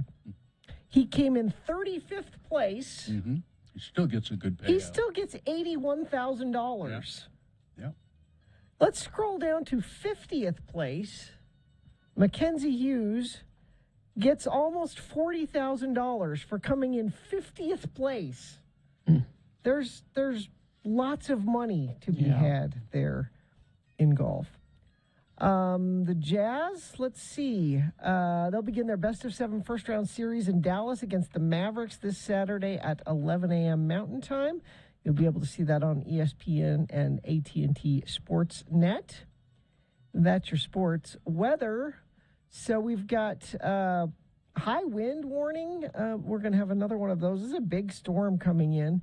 Winter weather making its way into Utah will start having an impact on Monday night. National Weather Service has issued a winter storm warning for mountainous areas in northern Utah and winter weather advisories for the central area of the state. High wind warnings are in place, too. It looks like first part of the system is going to be windy, and then we'll start out as rain this afternoon. Quickly changing over to snow because it's going to drop temperatures quite a bit. Now, we'll be pretty warm today, 60 for a high today.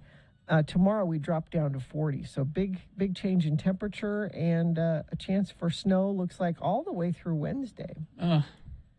So it's we need it. No, Gary. we would pick this week to come back. We need the moisture for sure. We didn't pick it. Yeah. And then there's that. Let's see. For traffic, I've got a crash I-15 northbound approaching 6 North exit in Salt Lake. Vehicles are on the left shoulder, not causing any delays there. Crash on the connector ramp from I-15 southbound to eastbound I-84 in Ogden. The vehicle's on the right shoulder there. Let me check our message stream, see if anybody sent any traffic in there. You certainly can if you see something. 33986 is where you do that. All right, here's boner candidate number 3. I love my turtle. A teacher was horrified after hearing a scratching noise coming from one of her pupils' backpacks. And she looked into the backpack, rooted around and looked, see the source of what was making the noise. And there's video of her doing it, and her face just kind of goes shocked. And she said, while the kids were at the gym, my co-teacher and I were working silently on our computers. Then this noise started coming from the backpack, and the woman off camera can be heard exclaiming, I think it's a turtle, a live turtle. Look in the back part of his backpack. The shocked teacher, looking through the bags, replies, no! The woman filming zooms in on the turtle and then says, oh, that poor thing. Aww. Why is he in there? My God, what should we do?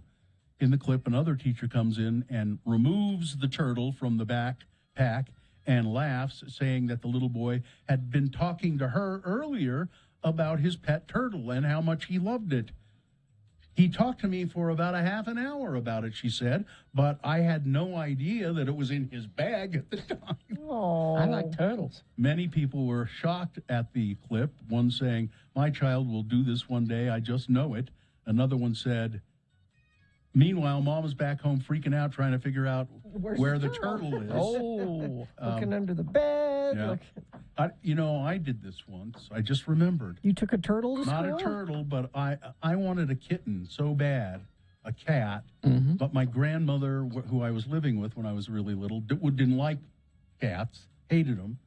And so, but I don't remember where I got the cat, but I put it in a bag. And I had this kitten in a bag that I took to the garage and put the bag with the kitten in it in the garage. Well, somebody, heard the noise, the kitten go, and I went out and opened up the bag, and that cat clawed the hell out of my arms and then ran away. Never again. Kitten in a bag. All right, let's review these candidates, shall we? Number 1 is, that's quite a lunch. A mother in Los Angeles, and I use the term, it's in Louisiana. I use the term mother very, very loosely here. Accidentally somehow put meth and Xanax and several doses of clonazepam in her daughter's lunch bag. Uh-oh. candidate number 2, yeah, Tucker and Kid. Kid Rock talking to Tucker Carlson. F. Fauci. Yeah, a lot of people agree with you, kid. Is it Fauci's fault? No. No. Why are you He's mad? trying to help. Boner candidate number 3. Just heard that one. I love my turtle. All right. You've got to decide, these 3 candidates, which one is the worst? Which one deserves to go forward to Boner Fight? Get that chance to become Boner of the Day. Wins here. It secures it a spot in Boner Dome. It's the winner of round 2. Yes, not Boner of the Day yet. To become Boner of the Day, it'll have to defeat the winner of round 1, which we did an hour ago. But both winners will be sent to Boner Dome. 9:20 this morning is when Boner Fight happens. That's when you'll decide Boner of the Day. Right now it's round 2. Send one of these forward. 1, 2, or 3. Remember your candidate number, the one that you think should win. Put that single digit in the message of a text, and then text that to 33986. Or you can call the producer's booth, and Katie will take your vote via voice at 877-602-9696. And you can also go online, x96.com. Look for the box that says Boner Voting, April 11, 2022, and vote there. If you don't see that box, refresh your browser. It'll appear. You have until the end of these messages to do it. Let's go. This is round 2.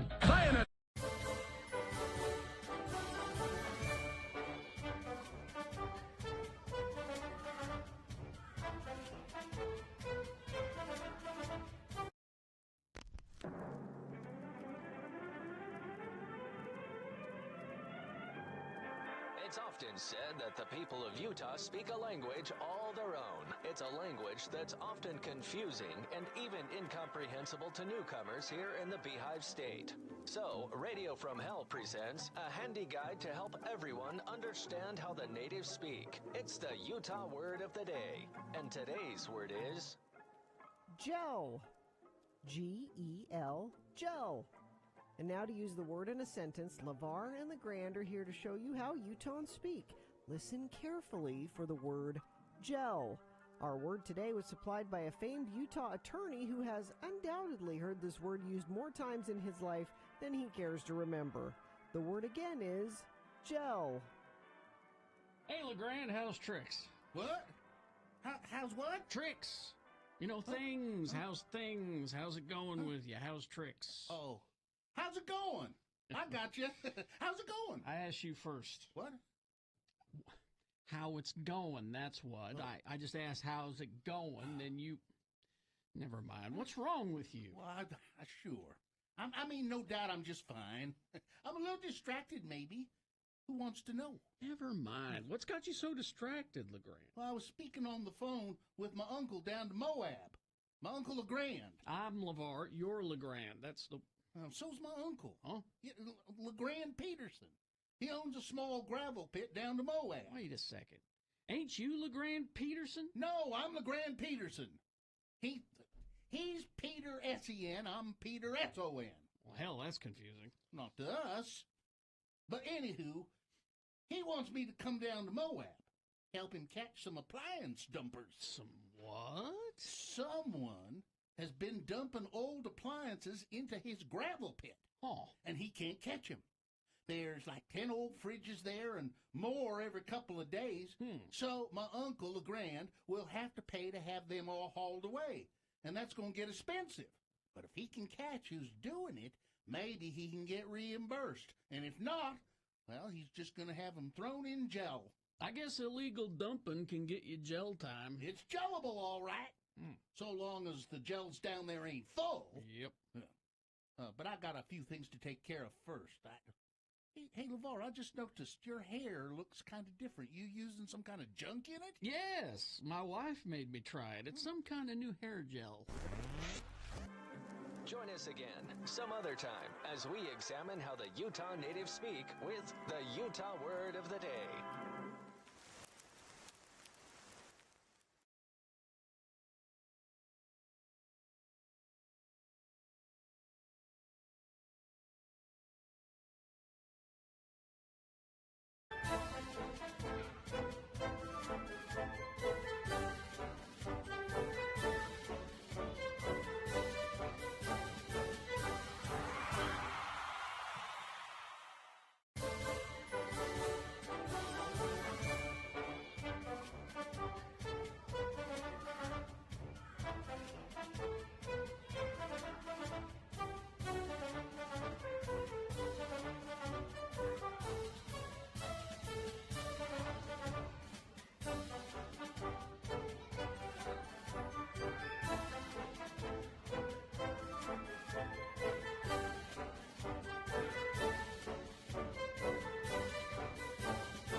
Okay, it is 8:47, and it is, it was time to award Boner of the Day, but I think we need to take one more vote. Oh, okay. Who's there? Let's go to Blake.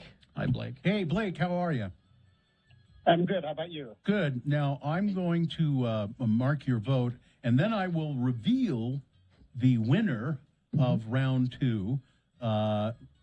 And Blake's winning a prize for this as well. Yeah, Radio from Hell Boner T-shirt. So, Blake, Boner candidate number 1 was pretty good. The woman who put meth and other drugs in her daughter's lunch, presumably accidentally. Number 2 was Tucker Carlson and Kid Rock, 2 reprehensible human beings. And number 3, I love my turtle. Blake, I want to see if you go along with the crowd. Who do you vote for? My vote is for Tucker and the kids because they're both kind of douche canoes. Well, that's true, Blake. Right. And you did go along with the crowd. A hefty win for number 2. Hang on, Blake, and we'll get you... get your info. And what was this boner brought to you by, Bill? It was brought to you in part by some gelato that I didn't get. You didn't get any? I didn't. That's no, not fair. I didn't have it. What happened? I don't know. I had to go to bed. Bed or gelato? You went. Your choice. Bed. I had to go to bed. And Gracie's open daily for lunch and dinner, brunch on Fridays and Saturdays and Sundays. Enjoy food, drinks, live music on their award-winning heated patio. Gracie's is at the corner of 3rd South West Temple, adults only. All right. Geek News brought to you by... Are you searching for Pokemon? Locally owned Haster Games has the best selection of Pokemon, Dungeons and Dragons, Magic, and more. Shop online at HasterGames.com or visit the store. 6831 South State. Curbside service is available. Well, there you go. GeekShowPodcast.com. Brand new episode. And I've forgotten the name of the episode already. Oh, Spocktifer Jones. Spocktifer? Okay. Spocktifer Jones. Okay. It's in a related story. All right. Up. And speaking of Star Trek, mm-hmm. I just got a teaser trailer. It was that big Star Trek convention this weekend in Chicago. Oh, I didn't know that. And it was huge. And they just released the trailer to the rest of us mere mortals who did not attend the convention for the season 3 of Star Trek Lower Decks, which is the cartoon one that both loves Star Trek and is happy to make fun of it. And you're fine with that. And that's everything that I love right there. But the problem is that they do swear on that show, and I haven't had a chance to screen it yet. So if you are okay listening to it at work or watching it at work, go ahead and look for it. Season 3, Lower Decks trailer. Like I said, it just came into me during the commercials. I guess maybe you should be careful. I should be careful. Yeah, people at work should be careful. Yes, just in case. Just in case. They don't swear a lot on it, but I want to take a chance. Okay. Anyway, speaking of Star Trek,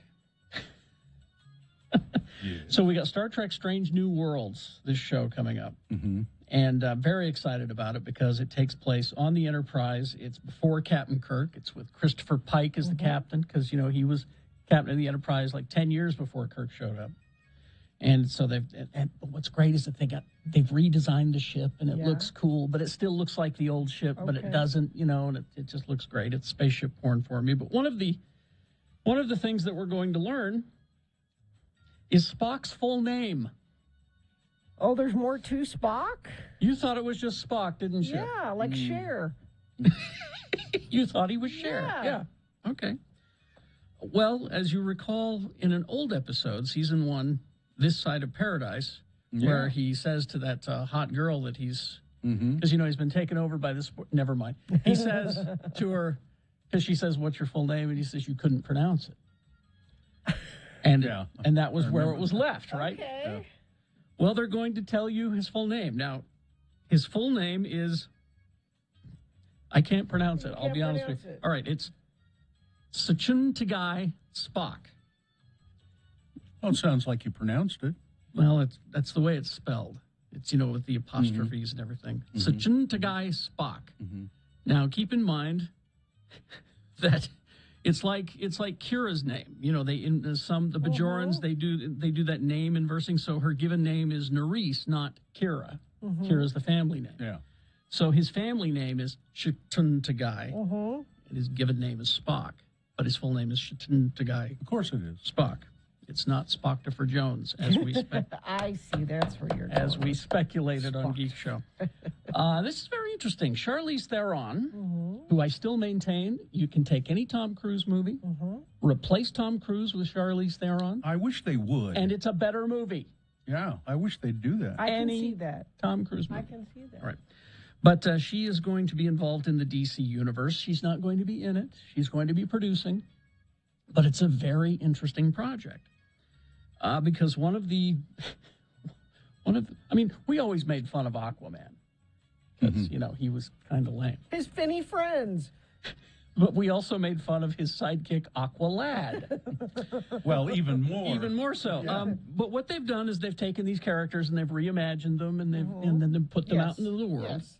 And this will be an Aqualad series or movie. We're not sure what it is. It's going to be called You Brought Me the Ocean. Now, it is based on a graphic novel of Aquaman characters. And it's a DC young adult graphic novel written by, well, it doesn't matter. Here's the plot. That's what you really want to know. Aqualad centers around Jake Hyde, a teen who has always felt a connection to the ocean, but lives in New Mexico. Well, that's unfortunate. Well, that's on purpose. His mother fled to the desert town to get away from the ocean, and specifically Jake's father, told her son that dad had drowned to push him away. The truth is that his father is Aquaman's evil nemesis, Black Manta. Oh, no. So there you go. Okay. That's what the whole thing. Jake can't fight his inclinations toward the sea, something he's got to deal with, along with other coming-of-age dilemmas, like how to come out to his crush Kenny, applying to college in Miami. But anyway, it's a YA kind of thing, and it's going to be on HBO Max. And Charlize Theron is producing it. She saw that and went, "That's a cool idea for a show. I think I'll do that." Yeah. And finally, the stories of people investing in actual physical comic books. There was this big boom back in the 90s where people were investing in comic books. Sure. And it didn't go anywhere. It kind of petered out. Well, now it seems more likely to take because the creators aren't making comic books on paper. They're doing it all in computers. And then they get printed in comic book form. Yes, but anyway. Captain America #1. Punching Hitler. Yeah. That famous issue. Yeah. Went for $3.1 million. Yeah, I saw that. Oh, the sale marks a record for Captain America #1. There are apparently 3 other known copies of this out there that are graded at the comic books grading certification of 9 and above. It goes up to 10. That means, the quality and the, it's not torn up and things like that. And this one went for that much money. And Do we know who bought it? No, an anonymous buyer. But what I think is interesting is that they know of 2 that have gone up for auction. The third one that they know of has never gone up for auction. This person is hanging on to it, and it's just going to keep going up in value. So maybe instead of NFTs, just something to think about, especially the Star Trek NFTs that they were selling at the convention this weekend. Shatner's all in for it, though. I'm sure. He's It's all a chance to make money. Exactly. Crash I-15 northbound approaching 6 North exit in Salt Lake. Vehicles off to the left. Crash on the connector ramp I-15 southbound to eastbound I-84 in Ogden. Vehicle off to the right. Even those don't seem to be causing much trouble. And you aren't sending us any trouble, so I'm guessing we're trouble-free. Unless you see some trouble, you can certainly text it to us, 33986. Homey is the new way to buy and sell a home without paying crazy high 6% commissions. It's the way real estate should be. Go to homey.com. Homey has your back. All right. Thank you very much. We will take a break. We will be back. We got Boner Fight on the way. Stand by for that and more. BigOTires.com. They are the team you trust, no doubt about it. And what's really cool about Big O Tires right now is that we'll tell you about the sale in a second, but they make it really easy for you. You can schedule an appointment with Big O Tires online, BigOTires.com. I think that's an excellent thing to be able to do. Well, schedule your appointment to take advantage of this spring super sale. Buy 3, get 1 free savings through April 24th. Buy 3, get the 4th tire free on select sets of in-stock tires with installation purchase. There's a Big O Tire store near you. I'm almost sure of it because there are 40 some odd Big O Tire stores along the Wasatch Front. And get to know your local Big O Tire store. They're the guys like the one I go to on 2nd East and South Temple always get great service, and they're just nice as anything. So find a store near you, take advantage of the sale, and all the other things Big O does. Go to bigotires.com.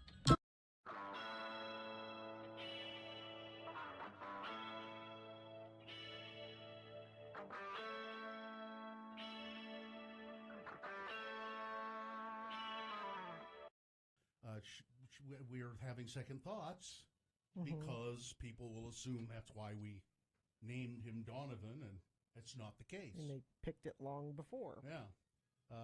Just parenthetically, there's a news story today that says 109 parents have apparently in 2018 named their baby Tesla. But I got an email from our former organized intern, Sarah Spain, about baby names. Okay. Said, I enjoyed listening to that letter from the woman who would like to name her child Donovan. I had a similar situation about 10 years ago. Despite the fact that my husband has repeatedly begged me to stop comparing our dog to other people's children, he's not here right now, so I'm going to do it. So they don't have kids, but we adopted a 2-year-old JRT. Jack Russell Terrier. Oh, yeah. Very good. Thanks, Carrie. Carrie speaks dog. From the Humane Society in 2010. And her name was listed as Belle. Now, I feel strongly that dogs should have 2-syllable names.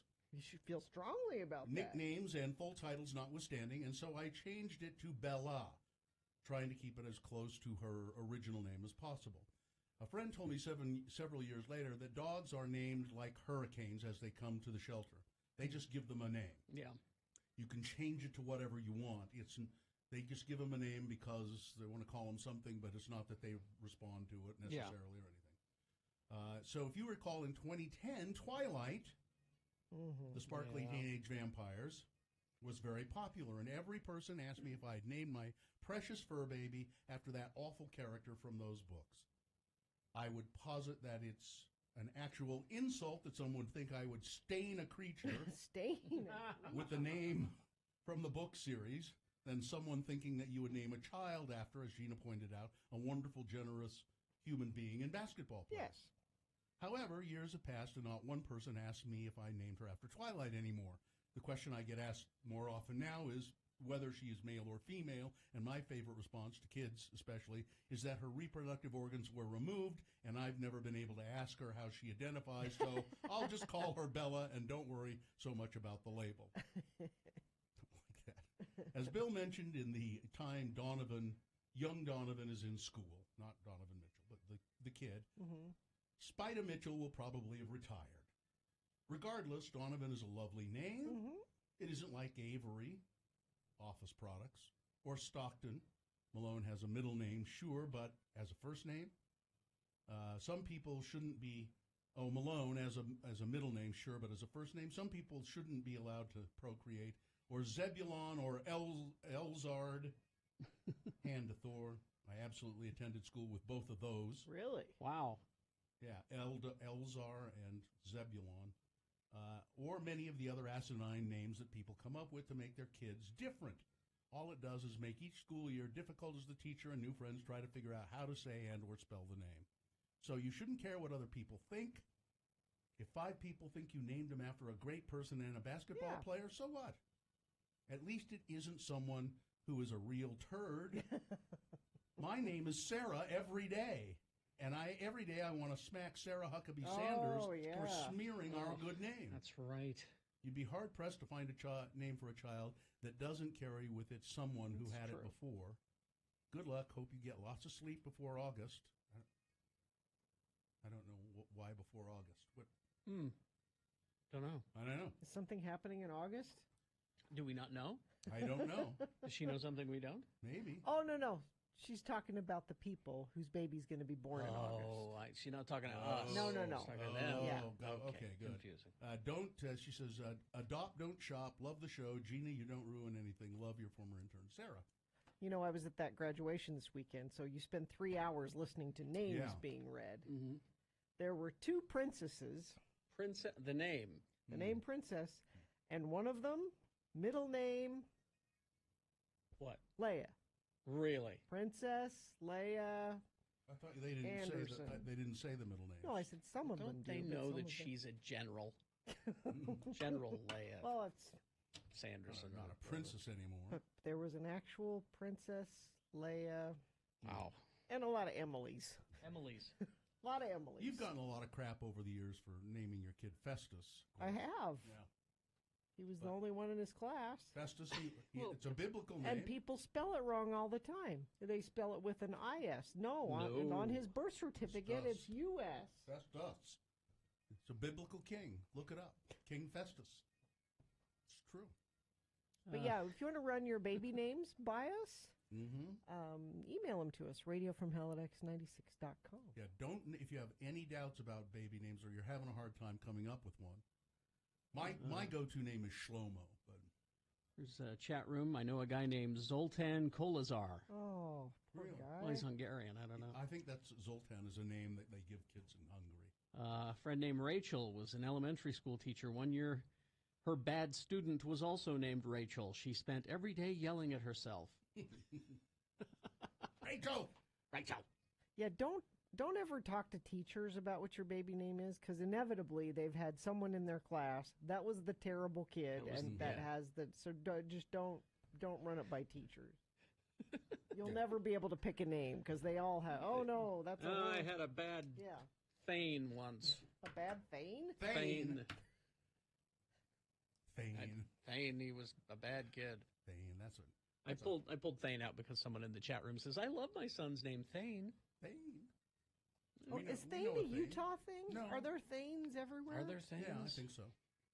It's not common, but it is. I feel like it's a Utah name. No, it isn't. And I don't know why, and don't take this personally if your name is. I've never cared for the name Nathan. How do you feel about Nate? Nate's all right. I For some reason, Nathan. I've just never cared for that name. I saw our friend Nathan from the mattress firm. He now works at R.C. Willey. See, Nathan, he's a nice guy. He's a good dude. Yeah, I've never cared for the name. Like I said, don't take it personally. It's something wrong in my brain. All right? I'm looking up Thane, Gina, just to see. But How popular is I the don't know name how popular Thane? it Well, is. if it's very popular, then it must be everywhere. Well, no, I don't know that. I know a dude named Christian Shank. The hell?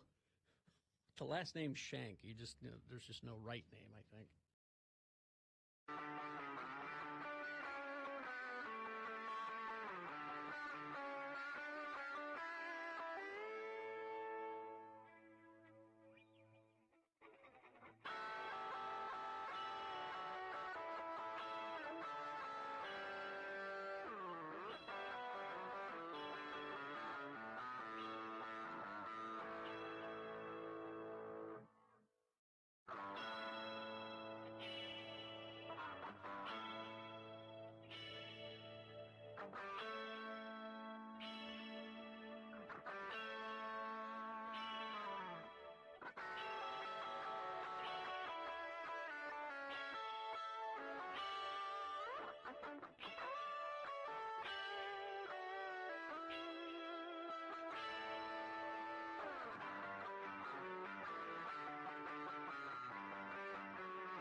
Because, well, we're 30. Well, the station's 30.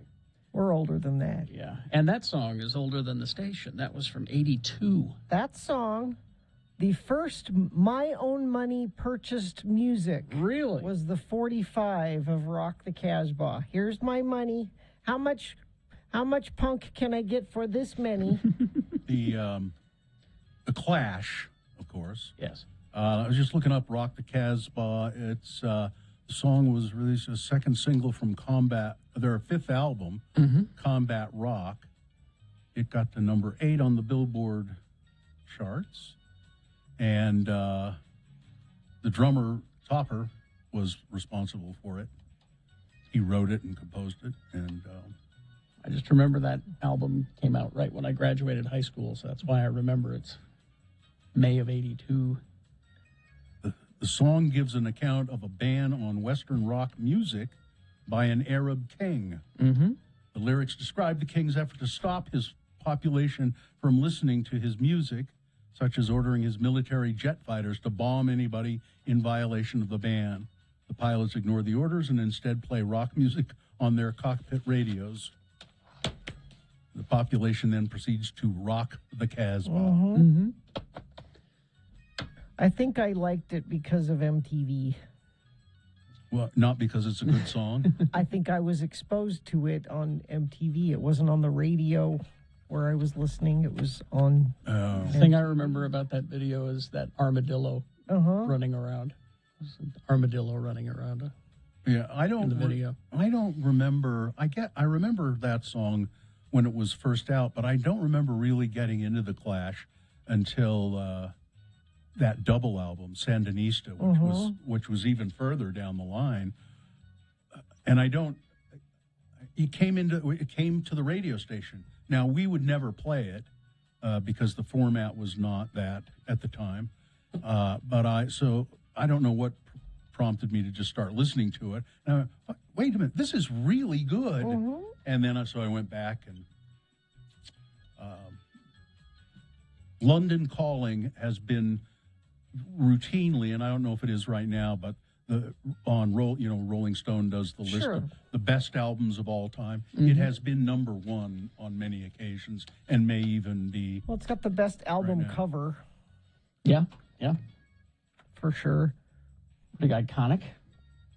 Yep. It's been parodied and parodied and parodied. I just tweeted out the Rock the Casbah video so you can see the armadillo Carrie was talking Do you still have your single that you bought? Oh gosh, I don't. I Your wish 45? I did. Well, unless your texter just says, I just fell in love with Gina a little bit more with that knowledge. But now that she doesn't have it, maybe that. I wish I had. I was just a kid. I don't know what I did. I still have the first album I bought. Do you? I think I do too. Of course you do. You have everything. I think it was a Beach Boys album. Mine was Elton John, Goodbye Yellow Brick Road. And you have it, like the very one you purchased. Even wrote on the top of it, April 1974. Somewhere my mom has a bunch of albums that my Daddy Tom, brought home from the radio station. When Stole from the radio station, yeah. I've got some of those, too. Yeah, I do, too. I think I still have the double Sandinista record. Really, man, that's good music. Do you still have the double Sandinista? I think or did I you give might. it to Bad Brad? Because you gave away your vinyl. Yeah, you gave away vinyl. I did give away a lot of records. I don't know if it was in there, but I found another stash of them, and I found a stash of 45s too. I have the did I, or maybe I gave it to you already. I had a 45 of Pink Floyd. You gave it to me. See Emily Play. Yep, I've still got it. Did I give that to you? Which I really liked that song. I thought it was pretty cool. Yeah, I still have that. Well, it's from me to you. I think it didn't have a picture on the sleeve, as I recall. It was just like a paper sleeve that said Decca on it. See, you're in a book club. Yeah. Literature group. You're in a literature group. group. We're meeting tonight. It's a book club. What? Come on, we're reading Dostoevsky right now. How long does that take? Can you read like more than 3 pages in a sitting? Oh yeah. I'm thinking of joining or starting a music club. And what would that look like? So it would be the same as book club, except an album. You give an assignment? An album. I like this idea. Mm-hmm. I bet There are people do that. Oh, our friends Brian Ange, their family does it. And when I heard that they were doing it, I thought, oh, I should join. But then I remembered their family has like 20 people that they bring to it when they do it. And I was like, wow. Well, but a lot of people. You might find yourself, somebody will bring an opera. That's been part of the assignments. And Mm-hmm. you'll have to listen to it. Mm-hmm. And you won't be able to listen to it for more than 2 minutes at a time because you're stupid. I like this idea. Maybe we should do it here on the show. The Radio from Hell Music Club? It'll only cost you a penny. They've done book clubs on radio. Mm-hmm. Yeah, but we wouldn't be able to agree on the book. Well, you don't have to agree on every book. We would each bring a different book, and they would be very different books. I would be happy to read a piece of trash that you would present. No, maybe we could do it here. I like it. We'll see. I'm reading a big, thick novel by Annie Proulx right now. Not for the literature group. It's just, she wrote Brokeback Mountain and a bunch of stuff. This book is, it's not that hard to read, but it's 800 and something pages. Yeah. So it's taking me a while. That's a commitment. Yeah, it is. I've started reading more. I got a Kindle, and I don't know why. It makes me. Oh, I mentioned that the other day. Yeah. I don't know. I mean, I love books, but for some reason, I guess it's the convenience of it. I can have. If we start a book club, my requirement will be that you read a book. You can't require me to do that. I can do whatever I want. No, you can't. It's just reading. See, with Music Club, there's none of that issue. Yeah. Because see, like my friend Rebecca, she insists that even though she listened to the audiobook, that she says, I read the book. And I'm like, did you? Did. Somebody told you a story. That is not reading. So with the Music Club, there's no argument. It's you just listen to it. Here's the album. Yeah. Listen to it. I like this. Yeah. I think we should explore this further. Audio books. I don't really do them, except I can see where it would be if you were on a long drive. Yeah. That might be nice. Mm-hmm. All right. We will take a break. We will be back with Boner Fight coming up. Stand by. Hi, I'm Todd Newcomb. Program.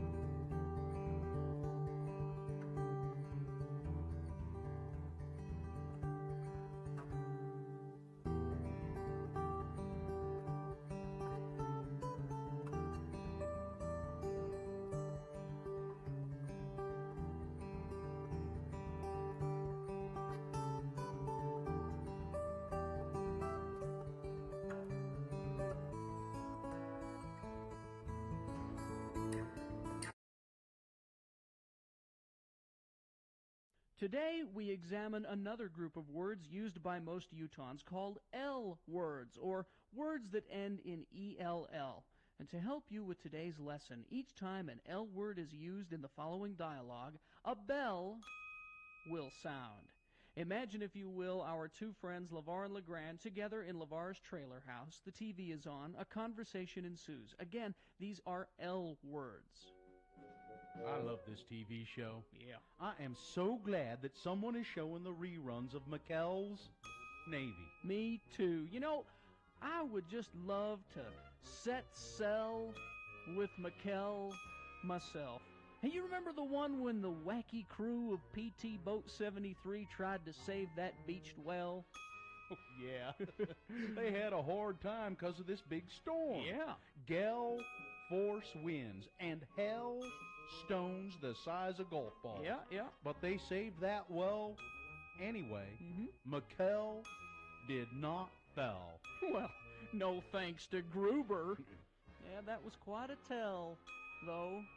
Hey, listen, give me some of them snacks, would you? I'm hungry. Sure. Uh-oh. What? Trell mix. Yeah. You're not going to like this, LeGrand, but Trell mix makes me thirsty for just one thing. You're not gonna be drinking beer in front of me, are you, LeVar? Oh, no. I'm gonna have me a glass of L. L? is beer. Yeah, but this is pretty mild. It's that Pell L from Squatters. It's so mild I can drink a whole bucket of it. You'd get drunk if you drunk a whole Pell of Pell L. Then you'd get throwed in jail, and I'd have to bail you out. Oh, hey, looky here what I got in the mail. It's a flyer from Deseret Book.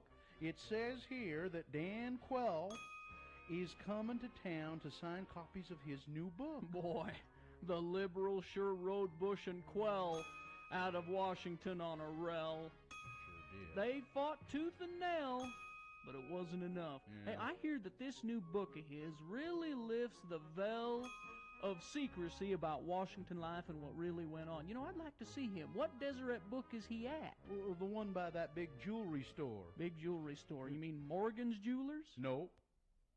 Zell's.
Okay, 9:20 right now. We do have boner fight coming up here in a moment to determine boner of the day. This is official. What? This is official about Jennifer Lopez and Ben Affleck. Sponsorable content. Yeah. Save on skiing at Snow Basin Resort. Discounts up to $20 on lift tickets when you buy online. Visit snowbasin.com. 2.0, Benifer 2.0. They're planning to take it to the altar. Now, last time the wedding was planned, the invitations were sent out. Yeah. It was like a day or two before the wedding that Jennifer called it off. Jennifer called it off. Yeah. Affleck, the couple met in 2001 on the set of Gigli, where they played criminals stuck on a job together, and apparently it was just awful. The film flopped, and Affleck asked Jennifer Lopez to marry him, and he gave her this beautiful pink diamond engagement ring. They postponed the nuptials, saying there's too much media attention. We've decided to postpone, and then they broke up.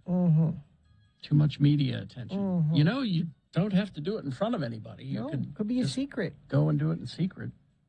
pretty hard to be secret when you buy a pink diamond. Well, I that think huge. Ben and Jennifer like the attention as much as they say they don't, because there are Exactly. ways to do it, and there are celebrities that have gotten married and nobody knew about it. This will be the fourth marriage for Jennifer Lopez. Good Lord. Who is 52. Well, maybe she's practiced enough. She'll get it right this time. And the second for Ben Affleck, who's 49. Yeah, a friend of mine who's in from out of town, I said, now you're married again, right? She said, yeah, it's the fourth. It's my fourth husband. But we've been married 19 years, so I think this one's going to stick. Seems to be. This one's taking. She's funny. We talked about the ballot stuffing at the Republican county. Election fraud? Yeah. Oh, my. At the Republican? Yeah. No. Now, somebody tried to vote. A couple of people tried to vote twice. It was those mail-in ballots, right, Bill? No, they No? like, Paper tried to, ballots. They tried to sneak them into the ballot box. In person? Mm-hmm. Wow. But they caught them and they expelled them and so forth. Now, they didn't talk about there was all that excitement, but then there was the Democratic convention. No excitement there? Not so exciting. It is interesting that in Utah County, Levitt just got pummeled. He was Really? Incumbent Utah County Attorney David Levitt was crushed by delegates It's on because Saturday. of the whole death penalty thing. He was eliminated in the first round of voting after winning just 10% support from delegates, but he got enough signatures. What is to he? be on the He ballot. said he won't pursue death penalty punishments for cases anymore. Oh, and He's those- just on his own said, I'm not going to do that anymore. And those bloodthirsty folks in Utah County want him to kill people. Death. So, They all want right. death. So the Democrats, Salt Lake County Democrats, nearly sent two longtime incumbents packing. Gene Davis of Salt Lake was handily defeated by somebody named Nate Blowen, but secured enough signatures to get to the primary. And Derek Kitchen, who also qualified for the primary through signatures, lost to the delegate vote to Jennifer Plum. Without the signatures, he would have been eliminated. And Salt Lake City's representative Stephanie Pitcher gave up her seat in the House to run for the seat being vacated in the Senate by Jeannie Iwamoto. Pitcher also gathered enough signatures to make the primary. So excitement! What and the Davis County convention, I think it was last weekend. That just turned out to be. They a just threw. conspiracy-esque show? I mean, Steve Handy, longtime representative up there.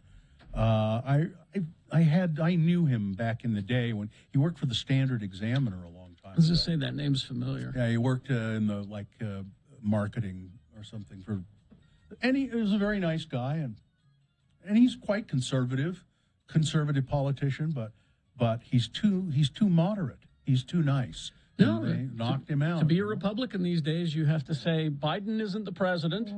Now, pedophile pizza, that sort of now thing. this is what Mitt Romney was worried about. This was the one blowback from voting for Ketanji Brown Jackson. He was afraid this would happen, and he said, "Please don't do it." But Joe Biden has thanked Mitt Romney for voting, and he's just like, I thought we had a deal. That is the Republican kiss of death there. I thought we had a deal that you wouldn't thank me publicly. President said a good thing about me. Damn it. You can send me a fruit basket privately as a thank you. This is, and Joe said, well, gee willikers, I don't like fruit. Now, the missus says it's just candy. This is I think it's malarkey. This is a weird story. Before committing $2 billion to Jared Kushner's fledgling firm, officials at a fund led by the Saudi Crown Prince questioned taking this big risk. Crown Prince Mohammed bin Salman, with Jared Kushner, close ally, 6 months after leaving the White House, Kushner secured a $2 billion investment from the fund led by the Crown Prince. a panel that screens investments in the main Saudi sovereign wealth fund said, this is not a good idea. Kushner, it's a new equity firm. He doesn't have a lot of experience in this. The objections included his inexperience and the bulk of the investment would be at great risk and so forth and so on. But the Crown Prince said, I don't care. Here, I'm going to do it anyway. Here's some money. Which $2 billion. Which what does this say? There are favors. Yeah, I mean, it kind of looks like. But Bill, Hunter Biden's laptop. Her emails. Her emails. Look over there. Look over there. While we take money over here. It's pretty odd and doesn't look good, and yet it happened. And the New York Times buried that story on the 14th page. No, I don't know where it was, what page it was. But, well, trust me, I saw it. The leaders of the House committee investigating the Capitol attack have grown divided over whether to make a criminal referral to the Justice Department of former President Trump, even though they have concluded that there is enough evidence to do it. They're worried about the optics. People involved in the discussions have said the debate centers on whether making a referral, a largely symbolic act, would backfire by politically tainting the Justice Department's expanding investigation into the January 6th assault that led up to it. I think what? Yeah. Just, if the crimes were committed. See, here's the thing, is that we don't want the Republicans to get mad at us and hold it against us. They're going to anyway. And then finally, the top 10 weed cities in the United States. And I'm not going to tell you what they are. Why?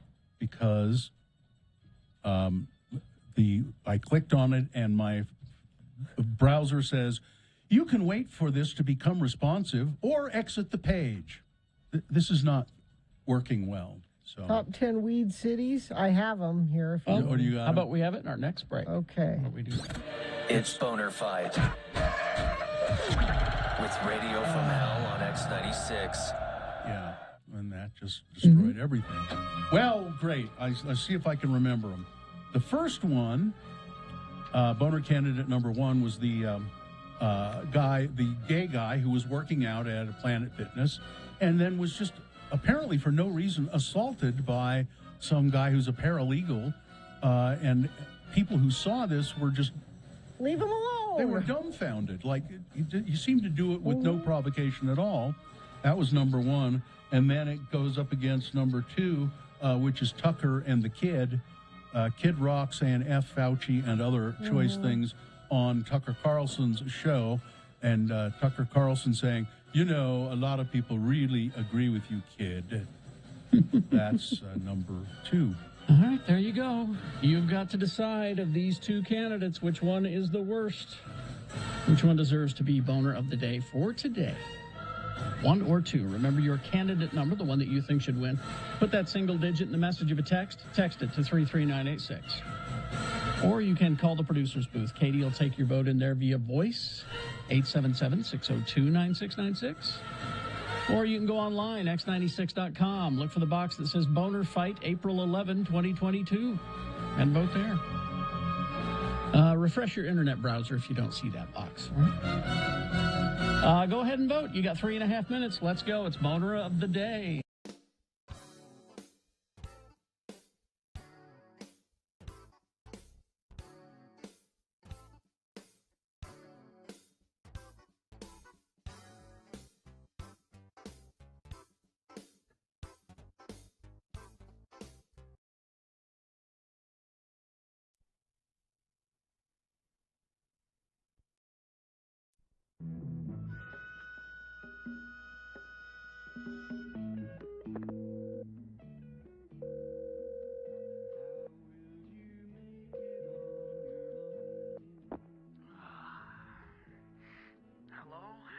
Carrie?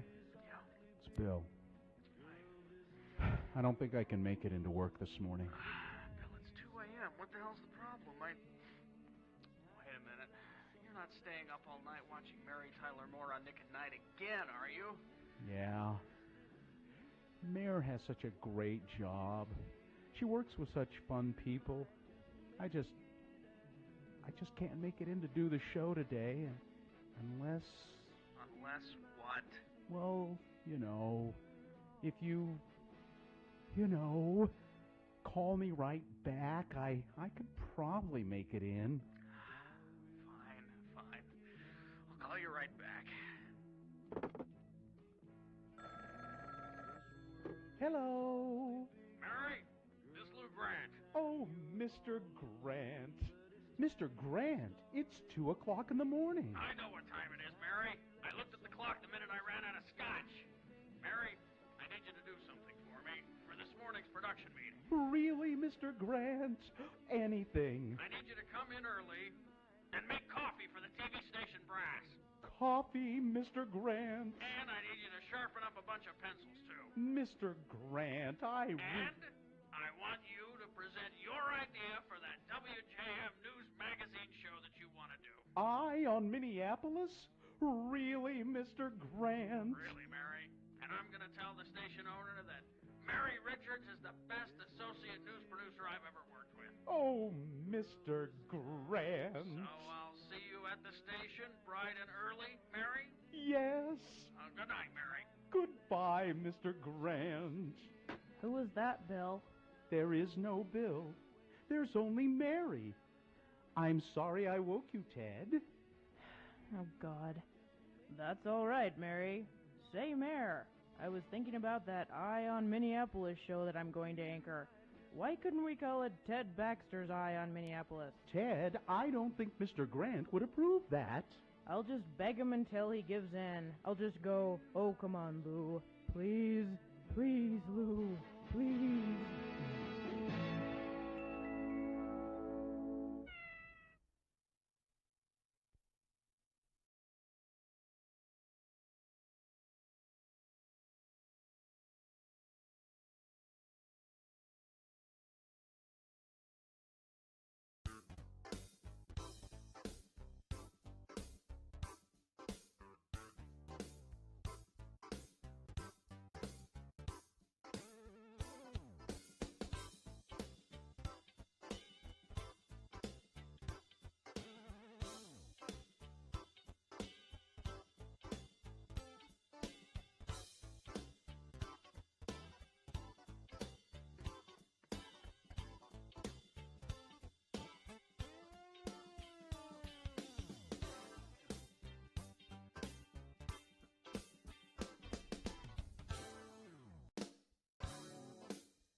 $9:35, and it is time for us to award Boner of the Day. And it was close. Really? Who's it brought to you by? It's brought to you in part by a wedge salad with blue cheese dressing and cherry tomatoes. Oh, no. What? Salad Twitter is going to be all over us. I love a wedge salad. And to celebrate our 30th anniversary, X96 presents Violent Femmes and special guest Soul Asylum at the Maverick Center June 10th, part of our X96 30th anniversary concert series powered by Strong Volkswagen. Get all the details at x96.com. And the winner by just 3 votes. Wow.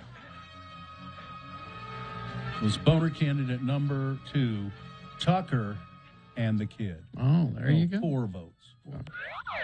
It's your Boner of the Day for today, April 11, 2022. Now qualified to be Boner of the Week. I have your list here, Bill. Okay, this is the top weed cities in America. I didn't read. I just looked at it really quickly. Let's see if we can determine why these might be the top weed. Well, cities. I have the metric they use to. Okay. Is this official, Carrie, or am I just... Oh, I'm sorry. I was looking for my weed sound effects. Oh, well, those are probably better anyway. Instead of a list, but... This list, compiled by Real Estate Witch, ranked each city on a number of weighted factors, including legality, price, dispensaries per capita, and, not kidding, the number of Taco Bell restaurants in the surrounding area. Yeah, that kind of makes sense. Factor in, yeah. So you've been smoking hop? I'll start with number 10. Please. 10 top weed cities. Number 10, Phoenix, Arizona. Number 10. Well, I mean, you got to have something to distract yourself from living in that hellscape. Number 9, Los Angeles, California. Then you know why there. I mean, really, the biggest reason is just because everybody does it. Number 8, San Diego, California. Wait, a military city? Yeah. Number 7, San Francisco, California. Well, have you seen the homeless population there? That's all they do is smoke weed. I don't think that's all. Number 6, Seattle, Washington. Well, yeah. Number 5, San Jose, California, my birthplace. That's kind of odd. That's surprising. That's a very conservative area. Number 4, Las Vegas, Nevada, because, you know, tourism. Tourism weed. In fact, I would have thought that would have scored higher. Certainly thought it would have scored higher than number 3, Sacramento. That one also surprises me. Well, Some kind of pipe. the reason Sacramento is because everybody's so depressed. Why are they depressed in Sacramento? Because they're living in Sacramento. What's wrong with Sacramento? I'm flying into Sacramento in 2 weeks. Good for you. Have a great time. Where are you going? I'm going to a wedding. In Sacramento? No, it's in the tiny town. What's wrong with Sacramento? It's in the woods. It's in the woods. I'm going to a wedding in the woods. Why don't you go to the wedding in Sacramento? Because the wedding's in the woods. What do you got against Sacramento? Not a thing. Number 2, Portland, Oregon. Oh, yeah. There are a bunch of weirdos in Portland. Well, it's because of that donut shop, Voodoo Donuts. Yeah, I don't think they have a ton of Taco Bells in Portland, but donuts, they got. Well, they got a lot of good food in Portland, though. And number 1, Katie would agree, I'm sure, Denver, Colorado. Oh, and I thought it was going to be Salt Lake. Not Salt Lake. So I guess marijuana sales are legal in all of those places? Yes, that was part of the metric. Yeah. I remember a long time ago when I was in Los Angeles, and I didn't know much about. I didn't know really if weed was legal or anything, but I kept seeing these green crosses on. And I asked my brother, what's that? Oh, that's a marijuana dispensary, my friend. And they were all over the place. I remember, this was years ago, but I went to a concert in California. Sacramento? At the Hollywood Bowl, actually. Oh, okay. And I remember people were just out in the open. Oh, yeah. Just smoking, just right there for all the, I'm like, that you can... You're not hiding that at all. I've seen that at concerts here, Gina. No, but just it was clear that this is fine here. It wasn't even sort of trying to hide it a little bit. It was this is what we do here. It was surprising. Yeah. Well, it's becoming more the norm everywhere, isn't it? That's interesting to me. Well, and you know they're trying to make it legal nationwide. They are working on a bill to decriminalize. Yeah, I think Congress has done that. Of course, it'll die in the Senate. You would think it because we don't have enough votes. Yeah. Yeah. Maybe Mitt Romney will show his true stripes, and he'll vote for the legalization or the decriminal. They're not. I think I read they're not legalizing it. They're decriminalizing. But here's what you do: is you get Mitt to invest, and then there'll be a reason to decriminalize. There's a money reason. Who's to say he hasn't already? invest. He has a very diversified He does. portfolio. He does. So That's what I hear anyway. I'd be willing to bet. Yeah, probably not. We hope you'd enjoyed another list with Radio from Hell on Because see, X96. once these guys invest in something like that, then suddenly it's okay. Suddenly it should be legal. Suddenly everything's fine. Before it was, danger, danger. Yeah. The money. All right, we will take a break. We will be back crawling towards the exits after these.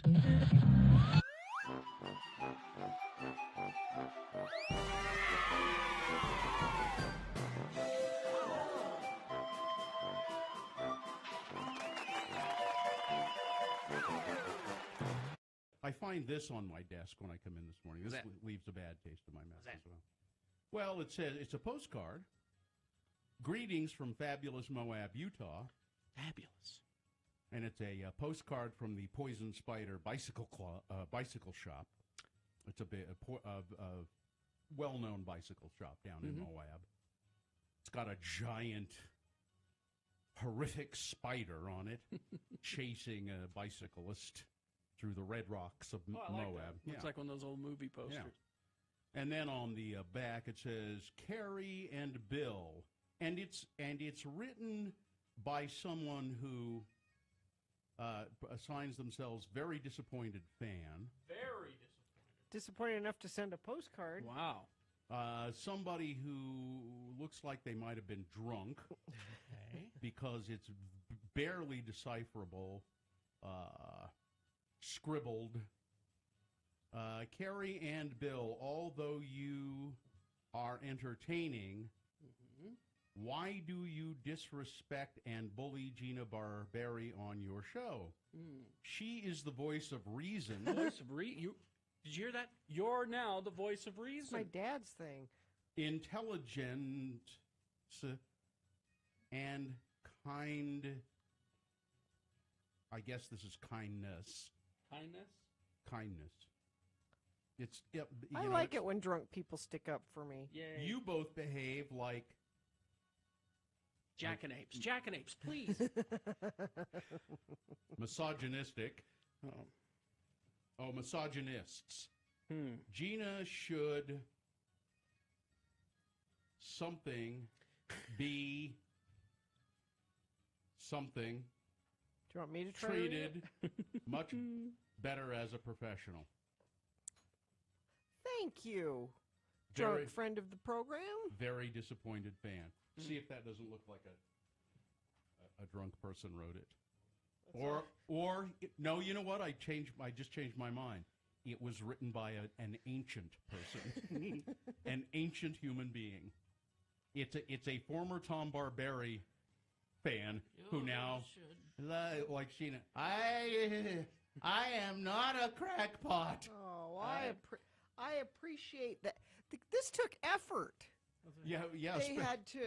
They had to very old purchase a postcard, buy a stamp. It's a retiree in Moab. Anyone can send an angry email. That takes no effort at all. An angry postcard. This took. It's by someone who doesn't know what email is. They're so old they don't know what email is. I appreciate it. I think you should. It's your old fan in Moab. In Moab, I'll take it. Signed old timer in Moab. Well, you should take it. It's great. Can I keep that? I want to keep that. Yeah. It's Gina's fan mail. Okay. What? She gets it from prison and prison I'll mail. take the fans I can get. And you go to a show with the fans that you have, Ben not Marsh, the fans that you want. Ben Marsh and the old timer in Moab. I got me a free postcard out of the Poison Spider bicycle shop, and I'm sending this to those misogynists. Another thing, I am very happy with this. You should be. I will tweet out a picture of my fan. Said, oh, Gina had a couple of glasses of wine and fired off some postcards, huh? Right. Yeah, how do we know that? That didn't come from Moab. This isn't from Moab. It's a postcard that you got when you were bicycling before you married your husband in Moab, when you came back with chafing. That was just after I got married. That's Remember, right. I was pregnant and I didn't You know. were. Oh, yeah. Mm-hmm. That's right. That's right. You were trying to impress your husband. Yes. The one and only time you went biking with your husband. That was it. He do I recall? You got a new bike. You Yeah. bought a bike. Yep. And that was the only time you rode that bike. Yeah. It doesn't. It's too big for me. Is it still? It's too big. I can't sit on it. My feet don't touch the ground when I sit on it. Then why did you buy a bike that was too I big? didn't. He bought it for me without me. Yeah. Thinking I was a statuesque woman. So is it still hanging in the garage? Yes. Just another. Just waiting for his second wife? Yes. Just one more bit of evidence that he has no idea who you are. Excuse me. Still His waiting. third wife, yeah. It's hanging there waiting for his third Third wife. wife. I'm Yeah. sorry, his third wife.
So excited. There's going to be another season of Only Murders in the I Building. have to give it. I don't know why it didn't grab me much, and I sort of just drifted away from it. But maybe I'll give it another chance. My wife loved it. I adore Steve Martin and Martin Short, and together I adore them even more. Mm-hmm. Give it another try. I will, but that's part of the problem. Is that you like them too no, much? No, I don't adore anybody. Oh, anybody? No, nobody. No. You should try it. Well, now. If you adore someone, let's not tax him too much. all If right? you adore someone, you become subservient. Adoration is subservience. Well, see, that's why adoring Steve Martin is fine, because he's not in the room. He's not really not demanding here. anything. No, he doesn't He can't demand lord anything over me. except watch my show. Yeah. But he That's- would. and that's it. If he were in the room, he'd lord it all over you. So I think it's okay if you adore someone at a distance. At a distance, yeah, maybe. I don't know. I'll try it on and see how it fits. I even don't mind the Selena Gomez. Yeah, she's great in it. I don't mind her. She's good with. It's a good combination. Mm-hmm. I mean, that's not a ringing endorsement to say I don't mind her. Well, we watched this show called Selena and Chef, where it's Selena Gomez in her house. The show was created at the when the COVID was really, really hot, and it's in her house with her friends, and they get a famous chef on like a Zoom, like you do, and the chef tries to talk her through making dishes. Is cooking something she takes to very well, or it's something that she wants to learn, Okay. and so she figured, why not call celebrity chefs to teach me rather than taking a class? Sure. It's and so it's and I didn't think I'd like that, because I'm like, You'd rather just watch a regular cooking Yeah. show. But then I found her kind of charming. Yeah. Until the third season, and I started to see, she can be demanding. Oh.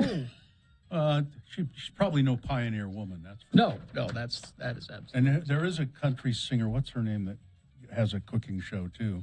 Mrs. Garth Brooks. Trisha Yearwood. Yeah, She has a cooking I show. think it's Trisha Yearwood. I think. Yeah, and her sisters come over and help her. And, Yeah. Mrs. Garth Brooks and her cooking. She makes show. lots of fattening food. So delicious. Maybe if you like lard and cream and Yes. Well, okay. the show I'm watching now that I'm kind of I'm not sure Sue is sold on it. I am, though, because anything with Natasha Leggero, I'm there. Called Rat in the Kitchen. And that's a cooking show? It's a cooking show. They get like 6 people who are cooks, kind of, you know. And one of them has been picked by the game show. Oh, I see. To sabotage everybody's. But you don't know who it is. But you don't know who it is. And that's part of the game. Well, don't you see somebody sneaking around doing stuff? Occasionally. Yeah.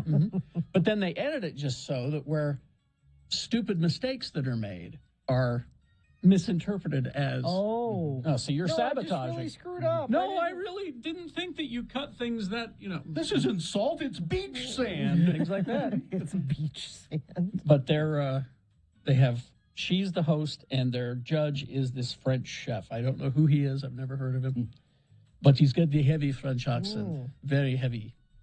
And he says, you cook everything in butter. Yes. Everything. You cook it all in butter. Yes. Says, you're trying to tell me that you would just, I would throw in 2 pounds of butter, I would melt it, and then I would put the lobster on top of that and cook it in the butter. That's true.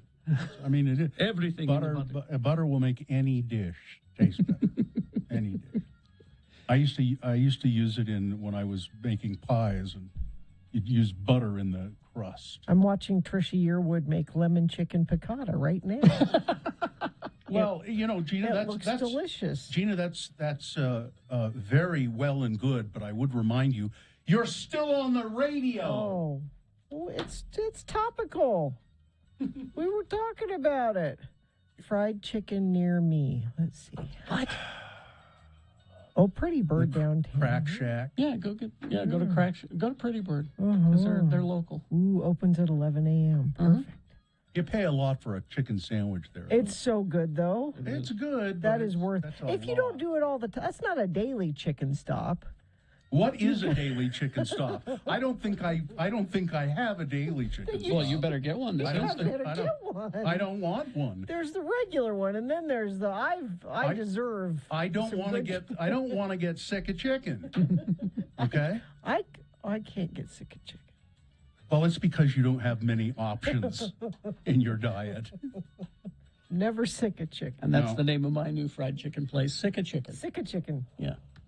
I think Crack Shack is a terrible name. It is. But that's. They're good. I'll go there. But I prefer Pretty Bird. I don't care for their sandwich, but they're just they're fried chicken. Just. Although last time we ordered from to go from Crack, and they shorted us on a couple of items. Oh. It was specifically the 5-piece. What's in that title? 5-piece. Five. The number 5 is in there. 3. Mm. And then there was That's they unforgivable. completely forgot another one of our. I mean, we called them and they made it good, but still. Oh, good. I'm glad you called them. Some people just go, oh well. Oh well. I mean, it was that and a whole dish was missing, a whole side or something. that we Bizarre. ordered. It was just gone. It just wasn't there. But yeah, we ready to do the promo? I'm more than ready. I think I'm going to go to the clinic. We've been telling you for days. Well, I thought it would be getting better, but it's not. Ready? Yep. Coming up on Tuesday's Radio from Hell show. At 8 a.m., Jonathan Deasing will be back with us for our Tuesday Tech Talk, giving us the latest in gaming and tech. Of course, there'll be more, because that's just one thing. We do more than one thing on Tuesday's Radio from Hell show on X96. We're good? Mm-hmm. Yeah, that's right, Blaine. The name of my chicken place would be called Never Sick of Chicken. Never sick of chicken. Never sick of chicken. Or I'll sick of chicken on you. Let's see. Let's see if we missed anything before we leave. I'm sure we did. My news gathering was really pathetic. Aerosmith re-releasing their first recordings. No, we didn't miss that. We didn't need to know that. Yeah. IHOP loyalty program. No. Jack White got married. Yeah, no. Yeah, I we don't- could probably. I should have I did have that, but I didn't. Megan Fox and Machine Gun Kelly. No. I don't care. No. Yeah. I have a good list for tomorrow. What is it? Well, it's Yes. I don't know. There are competing restaurants or Restaurants, if you were. Oh, I see. I have a list of restaurants. I don't understand what you're saying. Hooters, other restaurants. Besides their wings, what are Hooters known for? Fried clams, I think. Right? Fried clams. No. Restaurants. See? Tomorrow, list of restaurants. I don't know. I'm not good with those portmanteau words. Yeah. I'll bet I know one. Yeah? Well, we'll save this for tomorrow. All right. Live long and... Oh, a fine job as always, Katie. Thank you. Live long and prosper, bitches. Don't you know who I am? I'll eat everything but the clams. Marcy is next. X96.